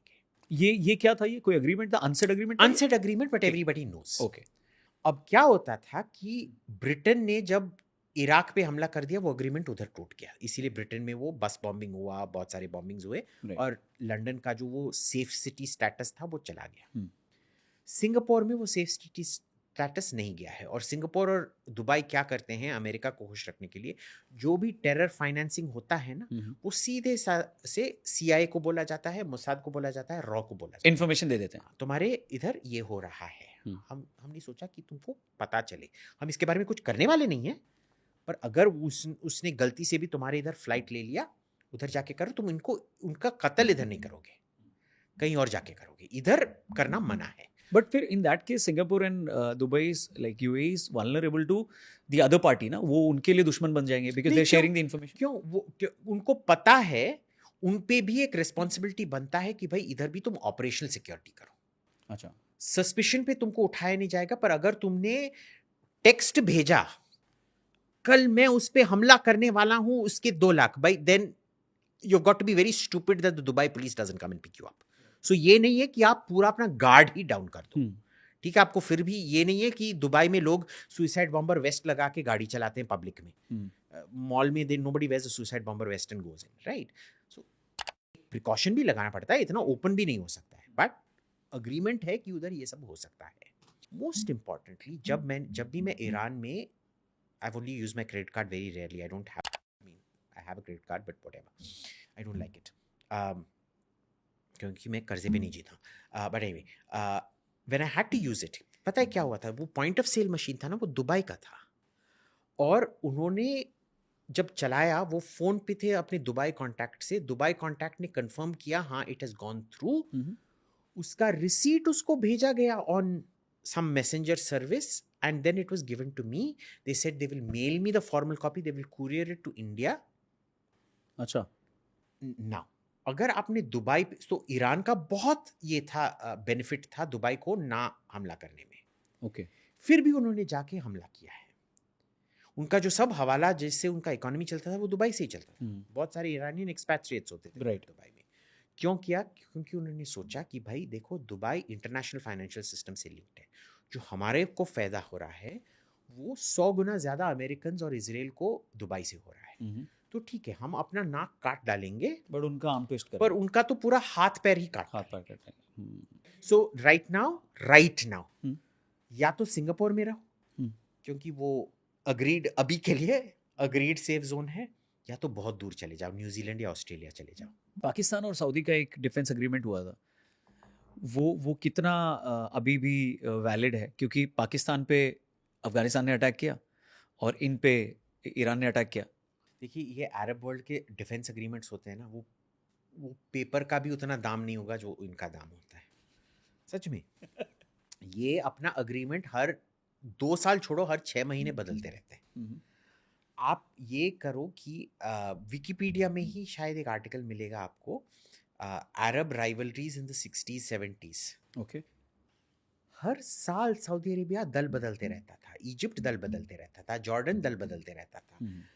गमाल अब्दुल नासर जो इजिप्ट के राष्ट्रपति होते थे, उनका हाथ चूमने के लिए जॉर्डन के महाराजा को उधर जाना पड़ा. ऑफिशियली हाथ चूमने, not literally, but you know what I mean, I am speaking metaphorically. उनको भाई बोलने के लिए उनको मिस्र जाना पड़ा. प्राइवेट में वो एक दूसरे से इतना नफरत कर रहे थे कि नासर उनको कत्ल करना चाहते थे, ये नासर को कत्ल करना चाहते थे. अच्छा. और जॉर्डन के महाराजा ने मिस्र को मदद भी किया है, काफी हानि भी पहुंचा है प्राइवेट में. सेम मिस्र ने जॉर्डन को किया. तो ऐसे लोग होते हैं, ठीक है. ऐसा जगह है. पर आप मेरे को बताइए, जो डिफेंस एग्रीमेंट हुआ था, अभी अफगानिस्तान ने जम के पाकिस्तान पे हमला किया था, सऊदी क्या कर रहा था? कुछ नहीं. करेक्ट. अभी ईरान ने सऊदी पे जम के हमला किया है, पाकिस्तान ने क्या किया? कल या परसों उनके मंत्री ने नेशनल असेंबली में बोला, हमने कॉल किया था. आपने कैसा डिफेंस एग्रीमेंट निभाया? हमने ईरान को कॉल करके बात किया और उन्होंने हमको आश्वासन दिया कि हम उन पे हमला बहुत कम यार, are you even listening to yourself? कितना स्टूपिड लगते हो. और फिर क्या हुआ अगले दिन? ठीक वो रस तनूरा जो सबसे बड़ा सऊदी अरामको फैसिलिटी है, अगले दिन 8 घंटे भी नहीं हुए थे जब उस मंत्री ने नेशनल असेंबली बोलता था, अगले दिन उन्होंने रास तनूरा पे हमला कर दिया, ऑयल फैसिलिटी पे. पूरा सऊदी अरामको का ऑपरेशंस बंद कर दिया. ये आपको कम हमला लगता है? उसके बाद भी पाकिस्तान ने किया? कुछ नहीं किया. तो आप बताइए मेरे को, डिफेंस एग्रीमेंट का क्या स्थिति है अभी? उससे वैल्यूएबल मेरा पेपर है. बेस्ट बुक, अगर ये पूरा जियोपॉलिटिकल सिचुएशन या ईरान, इराक, अफगानिस्तान और अमेरिका एंड इजराइल को समझना है, सो बेस्ट बुक्स क्या है जो पढ़नी चाहिए, या वेब सीरीज क्या है जिसको देख के बहुत सारा चीज़ें क्लियर होगा? यार, वेब सीरीज से कुछ भी क्लियर नहीं होगा. अच्छा, वो आपको, it will give you all kinds of unrealistic explanations. Okay. But अगर आपको वेब सीरीज ही देखना है, शायद अभी भी नेटफ्लिक्स पे है आई थिंक, और अमेजॉन प्राइम. एक फ्रेंच है कॉल्ड द ब्यूरो. ओके. उसका एक्चुअल फ्रेंच टर्म है ले bureau de légende. Okay. The bureau of legends, but it's called the bureau. वो शायद आपको टॉरेंट पे ही डाउनलोड करना पड़े। वो एक फ्रेंच एस्पिनाज सीरीज है, उससे बेहतर, it is better than फाउदा, it is better than homeland and everything. Tehran also. Tehran is the worst. Tehran a horrible series. अच्छा, बहुत प्रमोट हुआ तेहरान बिकॉज अभी और वो ट्रेंड भी कर रहा है बिकॉज ऑफ द सिचुएशन। हाँ, but Tehran is not a good series. Unlike Fauda, which is actually much more realistic than. It's not realistic, but it's more realistic than Tehran. Tehran is unrealistic. वो लेबूरो जो है वो सबसे अहम है देखना। अगर एक बुक पढ़ना चाहते हैं, एक there is a book called Afghantsy, AFGHANTSY। It's written by British diplomat जिसका मैं नाम भूल गया, but remember the name, Afghan followed by TSY। Okay. वो है पूरा सोवियत कैंपेन इन अफगानिस्तान के बारे में, और वो क्यों एकदम चौपट हो गया। उस बुक पढ़ने से आपको अभी भी इतना इंसाइट मिलेगा। और तीसरा है मोसाद का बुक जो मेरे दोस्त ने लिखा है, rise up and kill. It's called rise up and kill, that is the motto of the Mossad. वो पूरा मोसाद का हिस्ट्री है। It's a stunning book. Ronen Bergman नाम का ऑथर है। I would say between these web series और इस book आपको काफ़ी कुछ मिल जाएगा, पर जो स्थिति है उधर उसके लिए कोई भी बुक नहीं है, बिकॉज नोबडी। इसमें सब प्लॉट के अंदर सब प्लॉट, ये ना रामायण की तरह नहीं है जहाँ सीधा टाइमलाइन है। ये महाभारत की तरह है जिसमें इधर एक सब प्लॉट चल रहा है, उधर एक सब प्लॉट चल रहा है, उधर एक सब प्लॉट चल रहा है, उधर एक सब प्लॉट चल रहा है। इजराइल की इंटेलिजेंस में भी कभी कोई घुसा है, किसी ने डैमेज किया है कभी? काफ़ी सारा। अगर आप पढ़े, इंटरनल साबोटाज इतना हुआ है, पता है। इतने सारे मोसाद के चीफ्स को खुद अपने लोगों को मारने के लिए ट्राई किया गया है, and things like. It was a horribly corrupt organisation. People don't realise this. Okay. Right till the 80s जो मोसाद में जो करप्शन होता था, वो बॉस पाकिस्तान की तरह होता था बॉस। अच्छा। हाँ, टेरिबल। सो अभी कितना लेवल पे है ये अभी? Now it is a very professional organisation, पर इतना करप्शन, इतना जो बैकस्टैबिंग जो होता था, मैसिव। इसीलिए वो रोनेन बर्गमैन का जो राइज अप एंड किल है ना, आप जब पढ़ेंगे आपको पता चलेगा, क्योंकि उन्होंने अपनी कमजोरी कबूल की थी, खुले आम उन्होंने कबूल करके खुद अपने आप को भरे महफिल में शर्मिंदा की। इसी वजह से वो करेक्ट कर सके। जब आप छिपाते रहते हो तब कुछ भी करेक्ट नहीं होता है। So the all Ellie Cohen episode happened in 60s, right? 60s 70s में हुआ था वो? हाँ, बट सी एली कोहेन को पता है हिंदुस्तान ने पकड़वाया था, पता है ना आपको? Seriously? हाँ, तो उसका अच्छा, we're क्या talking था? about that spy series जो आपको Netflix पे मिलेगा। हाँ, वो जो सीरिया में स्पाई था, हाँ, उसने पूरे डेप्यूटी डिफेंस मिनिस्टर बन गया था वो। हाँ, almost almost. It's not true, that's an exaggeration. उसका प्रॉक्सिमिटी तो था ही कई सारे मिलिट्री लोगों के साथ, बट ये थोड़ा एग्जैजरेशन है कि उसने वही इंटेलिजेंस सप्लाई किया जो 67 वॉर में फिर इजराइल ने इस्तेमाल किया। He did a lot but not that much जितना 5 days वॉर था ये वही था या अरब वॉर था ये? हाँ, ऐसा कुछ था। It's the 67 war. 67 वॉर। हाँ, 67 वॉर। फिर 73 में योम किपुर वॉर था। ओके। तो उसमें क्या था कि उन्होंने बड़ा सा एक बंगला खरीद के रखा था दमिश्क में। करेक्ट। वो बंगला किसके साथ था? इंडियन एम्बेसी के साथ था। और वो उसी टाइम अपने हैंडलर को जेरूसलम में कॉल करता था जिस टाइम पे हिंदुस्तानी एम्बेसी, उन दिनों में ये व्हाट्सएप सब कुछ नहीं होता था आपको, और जो सैटेलाइट कम्युनिकेशन था बहुत एक्सपेंसिव होता था। तो आपको एक स्लॉट मिलता था जिस टाइम पे आप ट्रांसमिट कर सको। आप उसी टाइम पे जितना भी ट्रांसमिट कर सकते थे ट्रांसमिट कर देते थे। अब क्या हुआ कि इंडियन एम्बेसी ने, और वो उसी टाइम पे ट्रांसमिट करता था जब इंडियन एम्बेसी करता था। एंड ही न्यू इट क्योंकि और उसी वजह से उसने वो घर भी खरीदा था, क्योंकि उसको एक टाइम चाहिए था जब सिग्नल इंटरफेरेंस हो और सीरियन इंटेलिजेंस उसको इंटरसेप्ट ना कर और कवर मिल जाए उसको। तो यानी कि जब मैं आपसे बोल रहा हूँ रौनक भाई इस टाइम पे इधर अटैक करना, और पूरा इंडियन एम्बेसी उसी टाइम ट्रांसमिट कर रहा है, और फिर खच खच खच खच खच हो रहा है, and so Syrian guy, Raunak that's all you can hear, the guy listening. तो फिर क्या हुआ कि इंडियन एम्बेसी ने कंप्लेन किया, भाई हम ट्रांसमिट ही नहीं कर पा रहे हैं, इतना इंटरफियरेंस हो रहा है। तो इंडियन एम्बेसी से बोला गया आज आप ट्रांसमिट नहीं करेंगे, हम बैठ के सुनेंगे क्या हो रहा है। उस दिन उन्होंने ट्रांसमिट नहीं किया, and they realised it was Eli Cohen who was transmitting. बाप रे। So it was because of the Indian embassy in Damascus कि एली कोहेन पकड़ा गया। इंटेंशनल नहीं था वो। इंटेंशनल नहीं था, बट ये वेब सीरीज में दिखाया नहीं, लेकिन हाँ ऐसा नहीं दिखाते हैं, बट वो हमारी वजह से पकड़ा गया था। बाप रे। ऑपोजिशन बोलती है कि इंडिया ने अपने नेबरिंग कंट्रीज से जो रिलेशन है वो ख़राब कर लिए, एंड ऑफ कोर्स अभी जो ईरान वाला सिचुएशन है, इंडिया चाहता तो पहले रिएक्ट कर सकता था, इतना एस्केलेट नहीं होता। सो उस पे क्या आंसर है आपका? देखिए, ये खुद जब पावर में थे इन्होंने क्या रोका था? कुछ रोका था नहीं। ये बोलते रहते हैं वो पापा ने यूक्रेन वॉर रुकवा दिया, रुकवा तो था ना। आपने कब अपने लिए एक सीज फायर बनवाया था? कभी बनवाया था? कभी नहीं बनवाया था।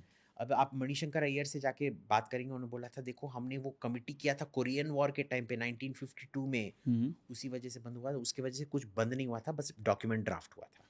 वो ड्राफ्टिंग कमेटी के चेयरमैन थे। ये ऐसा बोलना है कि B.R. अम्बेडकर ने कॉन्स्टिट्यूशन नहीं बनाया है, वो जो क्लर्क जो बैठ के उसको टाइपिंग किया है ना, उसी ने हमारा संविधान बनाया है, उस टाइप का आर्ग्यूमेंट है। इंडिया उसी पे रिएक्ट कर रहा है जो हमको, देखिए who cares how India react.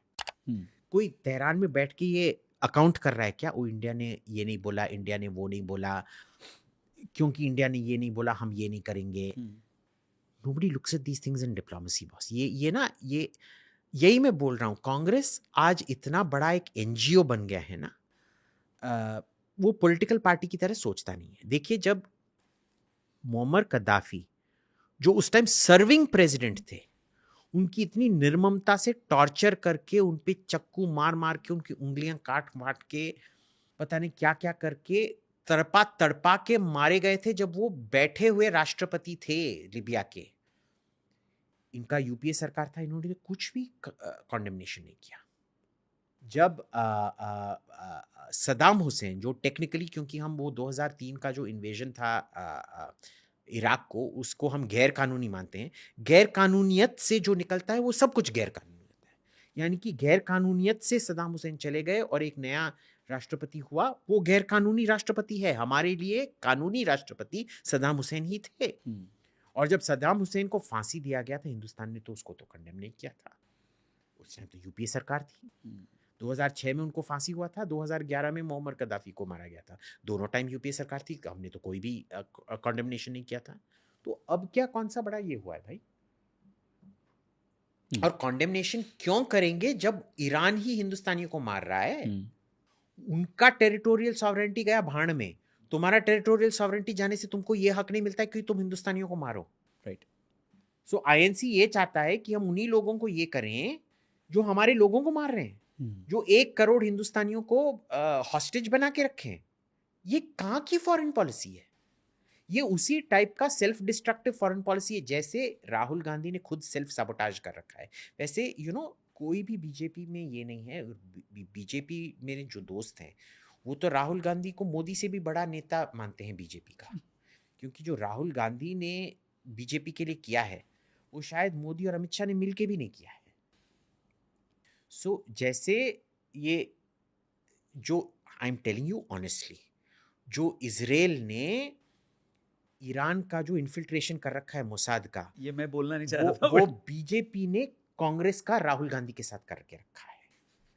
ये जो अहमदीनेजाद का वो 22 का ग्रुप जो था, उसका head I am telling you, खत्म। There is nobody more pro BJP in India today than Rahul Gandhi. और मैंने आपको वो सिलेक्शन प्रोसेस दिखाया था ना कि कैसे यहूदी ये हैं और ये बोलेगा ये यहूदी, that is Rahul Gandhi. So I don't think we should take it seriously at all. Is a very good policy. क्यों ये है कि भाई जब मोदी कॉल कर रहा है बंदे को, किंग सलमान उनका फोन उठा रहे हैं, बहुत, यानी कि किंग सलमान का डिफेंस एग्रीमेंट है पाकिस्तान के साथ, फिर भी इतने प्यार से बात कर रहे हैं मोदी जी के साथ, मदद कर रहे हैं हमारी। जॉर्डन में हिंदुस्तानियों का मदद हो रहा है, यूएई में तो बहुत ज़्यादा मदद हो रहा है। आप देख रहे हैं यूएई इन्फ्लुएंसर्स इंडिया की कितना सराहना कर रहे हैं। तो we are building goodwill. How are we building? देखिए, आसान सी बात है, एक बंदा 20 बंदे, सब गलत हैं, मान लो सब। वैसे ये गलत नहीं है, इन्होंने कुछ नहीं किया है, ये है बदमाश। इस बदमाश को थप्पड़ पड़ा, पर उस थप्पड़ की वजह से इन 20 लोगों पे हमला हो रहा है। वो हम पे भी हमला कर रहा है हम्म, और मैं उसको सराहूंगा. ठीक है. My interest lies with the 20. तो I would say our stock has gone up, not gone down. आज के टाइम में अगर किसी को ईरान या तेल अवीव जाना है तो वो जा पाएगा इंडिया से या अभी बैन है? I won't recommend it. But जा सकता है अगर जाना चाहे तो. तेहरान तो शायद नहीं जा पाएंगे. The airport is locked down. Nobody's flying there. Hmm, Tel Aviv भी आप शायद जॉर्डन जाके या मिस्र से जाके आप लैंड बॉर्डर पे क्रॉस कर पाएंगे. डायरेक्टली तेल अवीव एयरपोर्ट उतर नहीं सकते. बेन गुरियन एयरपोर्ट अभी बंद. बट फिर वहां से लेबनान से जाना होगा तो वहां वीजा लगेगा क्योंकि तेल अवीव में तो. लेबनान आपको जाने नहीं देगा. अच्छा, नहीं जाना. तो लेबनान ने मैं लेबनान पहले जा चुका हूँ. पिछले 10 साल से मेरे को वीज़ा नहीं मिला है क्योंकि मेरे इसमें बहुत सारे वीज़ा भर रखे हैं ना इजराइल के. Lebanon does not. सीरिया देता है. अगर आपके पासपोर्ट में इजरायली वीज़ा है, ईरान और सीरिया आपको वीज़ा देते हैं. ओके. पर लेबनान नहीं देगा आपको. अच्छा. और वही जब भी मैं इजराइल में जाता हूँ वो देखते हैं कि मेरे पासपोर्ट में अफगानिस्तान का स्टैंप है, इतने सारे ईरान का स्टैंप है. आप ईरान क्यों गए थे? हमेशा वो सेकेंडरी क्वेश्चनिंग होता है ना, उसमें पूछे क्यों गए थे. और फिर मैं अपना डांस वीडियोस दिखाता हूँ तेहरान में, तो बोलते हैं अच्छा. एक तरफ वॉर लाइक सिचुएशन, क्या वॉर हो ही रहा है, इंडिया और पाकिस्तान के बीच भी कॉन्फ्लिक्ट हो सकता है? हो सकता है. हो सकता है. क्यों हो सकता है? अगर पाकिस्तान ने हम पे फिर से कोई टेरर अटैक किया, वो सोचेंगे देखो अमेरिका अब कुछ नहीं कर पाएगा, हम यही टाइम है कोई बॉम्ब फोड़ने का हिंदुस्तान में या कोई टेरर अटैक करवाने का. किया तो भी विल गो इन अगेन. प्रधानमंत्री साफ साफ बोला है कि सिंदूर पे पॉज हुआ है, स्टॉप नहीं हुआ है. और अभी तो एक बहुत जूसी अपॉर्चुनिटी है. अगर हमारे तालिबान भाई हैं, जो मैं हमेशा मानता हूँ, हमेशा बोलते आ रहा हूँ, वो धर्मनिरपेक्ष, राष्ट्रवादी, नारीवादी एक पॉपुलर सरकार है जो हमारे तालिबान भाइयों का है. नारीवादी भी? नारीवादी हैं भाई. अल जोलानी अलकायदा से अगर मॉडरेट लीडर बन सकता है तो तालिबान क्यों नहीं नारीवादी है? ठीक है. मैं अफगानिस्तान गए हूँ, आप गए हैं? नहीं. मैंने उनके साथ हशीश फूंका है. आपने उनके साथ हशीश फूंका है? नहीं फूंका है. बट आप आईएएस भी नहीं है, फिर भी आप पॉलिसीज पे हाँ बोलता हूँ. हाँ बोलता हूँ. आप फौज में थे क्या? फौज पे बोलते? हाँ वो नहीं बोलता हूँ. ठीक है. ठीक है, वो ठीक है. बट आपने उनके साथ हशीश फूंका है. हशीश एग्जाम नहीं होता है. हशीश एक एक्सपीरियंस होता है. I am experienced, you are not experienced. आप एकेडमिक क्वालिफिकेशन को रियल लाइफ एक्सपीरियंस के साथ कंफ्यूज कर रहे हैं. सॉरी. हाँ. तो वो नारीवादी हैं, वो धर्मनिरपेक्ष हैं, वो बहुत ही डेमोक्रेटिक हैं और बहुत ही ह्यूमैनिटेरियन एक्टिविस्ट है. मैं एमनेस्टी और रेड क्रॉस, इनसे ज़्यादा महत्व मैं तालिबान को देता हूँ. इनसे ज़्यादा एक ममता भरी एक ऑर्गेनाइजेशन मैंने ज़िंदगी में नहीं देखा है. और वो जो पाकिस्तान के साथ जो प्यार फैला रहे हैं, उसमें मैं मानता हूँ हमको भी शामिल होना चाहिए. ओके. प्यार का दुकान खोलना चाहिए. प्यार का दुकान खोलना चाहिए. ठीक है. तो अगर इन केस इंडिया और पाकिस्तान पे कॉन्फ्लिक्ट होता है तो इंडिया को अपर हैंड है. क्यों? क्योंकि बाकी लोग वहाँ बिजी हैं. I would say so. I don't think Trump will have the bandwidth. वैसे हिंदुस्तान के भी इंटरेस्ट में है इस बार कुछ शुरू करने का, क्योंकि ट्रम्प का इतना बैंडविड्थ उस पर जा रहा है, उसका टाइम नहीं होगा देखने के लिए. और ना आके क्रेडिट लेने के लिए कि मैंने सीज फायर करा है. वो तो अच्छी बात है. On that note, thank you very much Abhijit Iyer Mitra. Guys, बहुत सारे क्वेश्चंस आएंगे आपको इस पॉडकास्ट के बाद. प्लीज़ उसको कमेंट सेक्शन में लिखना. बहुत टाइम के बाद, इतना कोशिश करने के बाद अभिजीत हमारे पॉडकास्ट पे आए. कैसा लगा कमेंट करना और इसको अपने फ्रेंड्स से ज़रूर शेयर करना. स्पेशली अगर आपके तालिबानी फ्रेंड्स हैं, उनको एंड पार्ट बहुत अच्छा लगेगा. Thank you very much for watching and subscribe करना. Any message to our viewers? Thank you very much. और देखिए, अगर आपके तालिबानी फ्रेंड्स नहीं हैं, मैं अर्ज करूँगा आप तालिबानियों को फ्रेंड बनाओ. सबसे अच्छी बात तो आपको बहुत अच्छा हशीश मिलेगा. पर दूसरी बात है, आपको बृंदा कराट से आपको नारीवादी धर्मनिरपेक्षता के बारे में लेक्चर नहीं देना पड़ेगा. आप एक्चुअल लिविंग धर्मनिरपेक्षता, नारीवाद, सोशलिज्म को क्या कहते हैं, समाजवाद, ये सब आपको उधर से मिलेगा. Be friends with Taliban. एक तालिबान को ढूंढ के अपना भाई बनाइए. जा सकते हैं क्या वहाँ पे उनसे मिल? अरे बहुत उधर हिंदुस्तानियों को रॉक स्टार का दर्जा मिलता है, पता है. अरे हिंदुस्तानी सब हमारे दोस्त. अगर आप पाकिस्तानी होंगे जोर से चाटा पड़ेगा. उधर पाकिस्तानी जाके बोलते हैं हम हिंदुस्तानी है, जैसे अमेरिका में जाके बोलते हैं ना we are not Pakistani, we are South Asian. Okay. क्योंकि पाकिस्तानी को सब चाटा मारते हैं. उधर जाके अगर आप जाओगे, मैं पूरे टाइम उधर कुर्ता पजामा पहन के जाएंगे, सब आपको आप समझेंगे कि लोग आपको अमिताभ बच्चन मान रहे हैं उधर। अच्छा, हिंदुस्तानियों को बहुत कदर करते हैं। और वहां जाना अलाउड है, वहां जा सकते हैं? Total, the Taliban love you, you can get away, Indians can get away with anything, in that doesn't mean do something तो बैड। उनका जो सुप्रीम लीडर है अभी, आपकी उनसे बात हुई कभी? नहीं, नहीं कभी हुई। बट आप चाहो तो उनसे बात कर सकते हो? I don't know, I have only spoken to local commanders in गोरन गजनी, वो भी 2019 में। सो अगर वहां जाके किसी तालिबान के सुप्रीम लीडर का पॉडकास्ट करने का चांस मिला तो कर सकते हैं वो? I am sure you can, you just go into the embassy, the embassy here बहुत रिस्पॉन्सिव है। तो हम दोनों साथ में चले और पॉडकास्ट करके आए, कर सकते हैं? हाँ चलो, डील, मैं ट्राई करूं? Deal deal. सो अपन साथ में अप्रोच करते हैं। हाँ, होपफुली अगर परमिशन मिला सो विल बस विजिट एक टुगेदर। चीज होगा, हाँ। आप शाकाहारी तो नहीं है ना? प्योर वेज हूं मैं। हाँ, फिर आपको बहुत मैं लेके चलूंगा ना, अभी कितना 10 दिन के लिए जाना होगा, 5 दिन के लिए हाँ जाना होगा, हाँ, उतना मैं स्टॉक कर लूंगा। ठीक है, done. So will try for that. We will try for that. We will definitely try for that. Thank you very much Abhijit, Thank pleasure you so talking. much, Ronak ji. मजा Lovely आया। talking to you. जी लगा दिया आपने, thank you very much. Subscribe करना, share करना friends. जय हिंद। और तालिबान के साथ हशीश भी फूंकना, वो हमारे दोस्त हैं, नारीवादी हैं और समाजवादी हैं और राष्ट्रवादी हैं और बहुत डेमोक्रेटिक हैं, उनसे ज़्यादा डेमोक्रेटिक कोई भी नहीं है।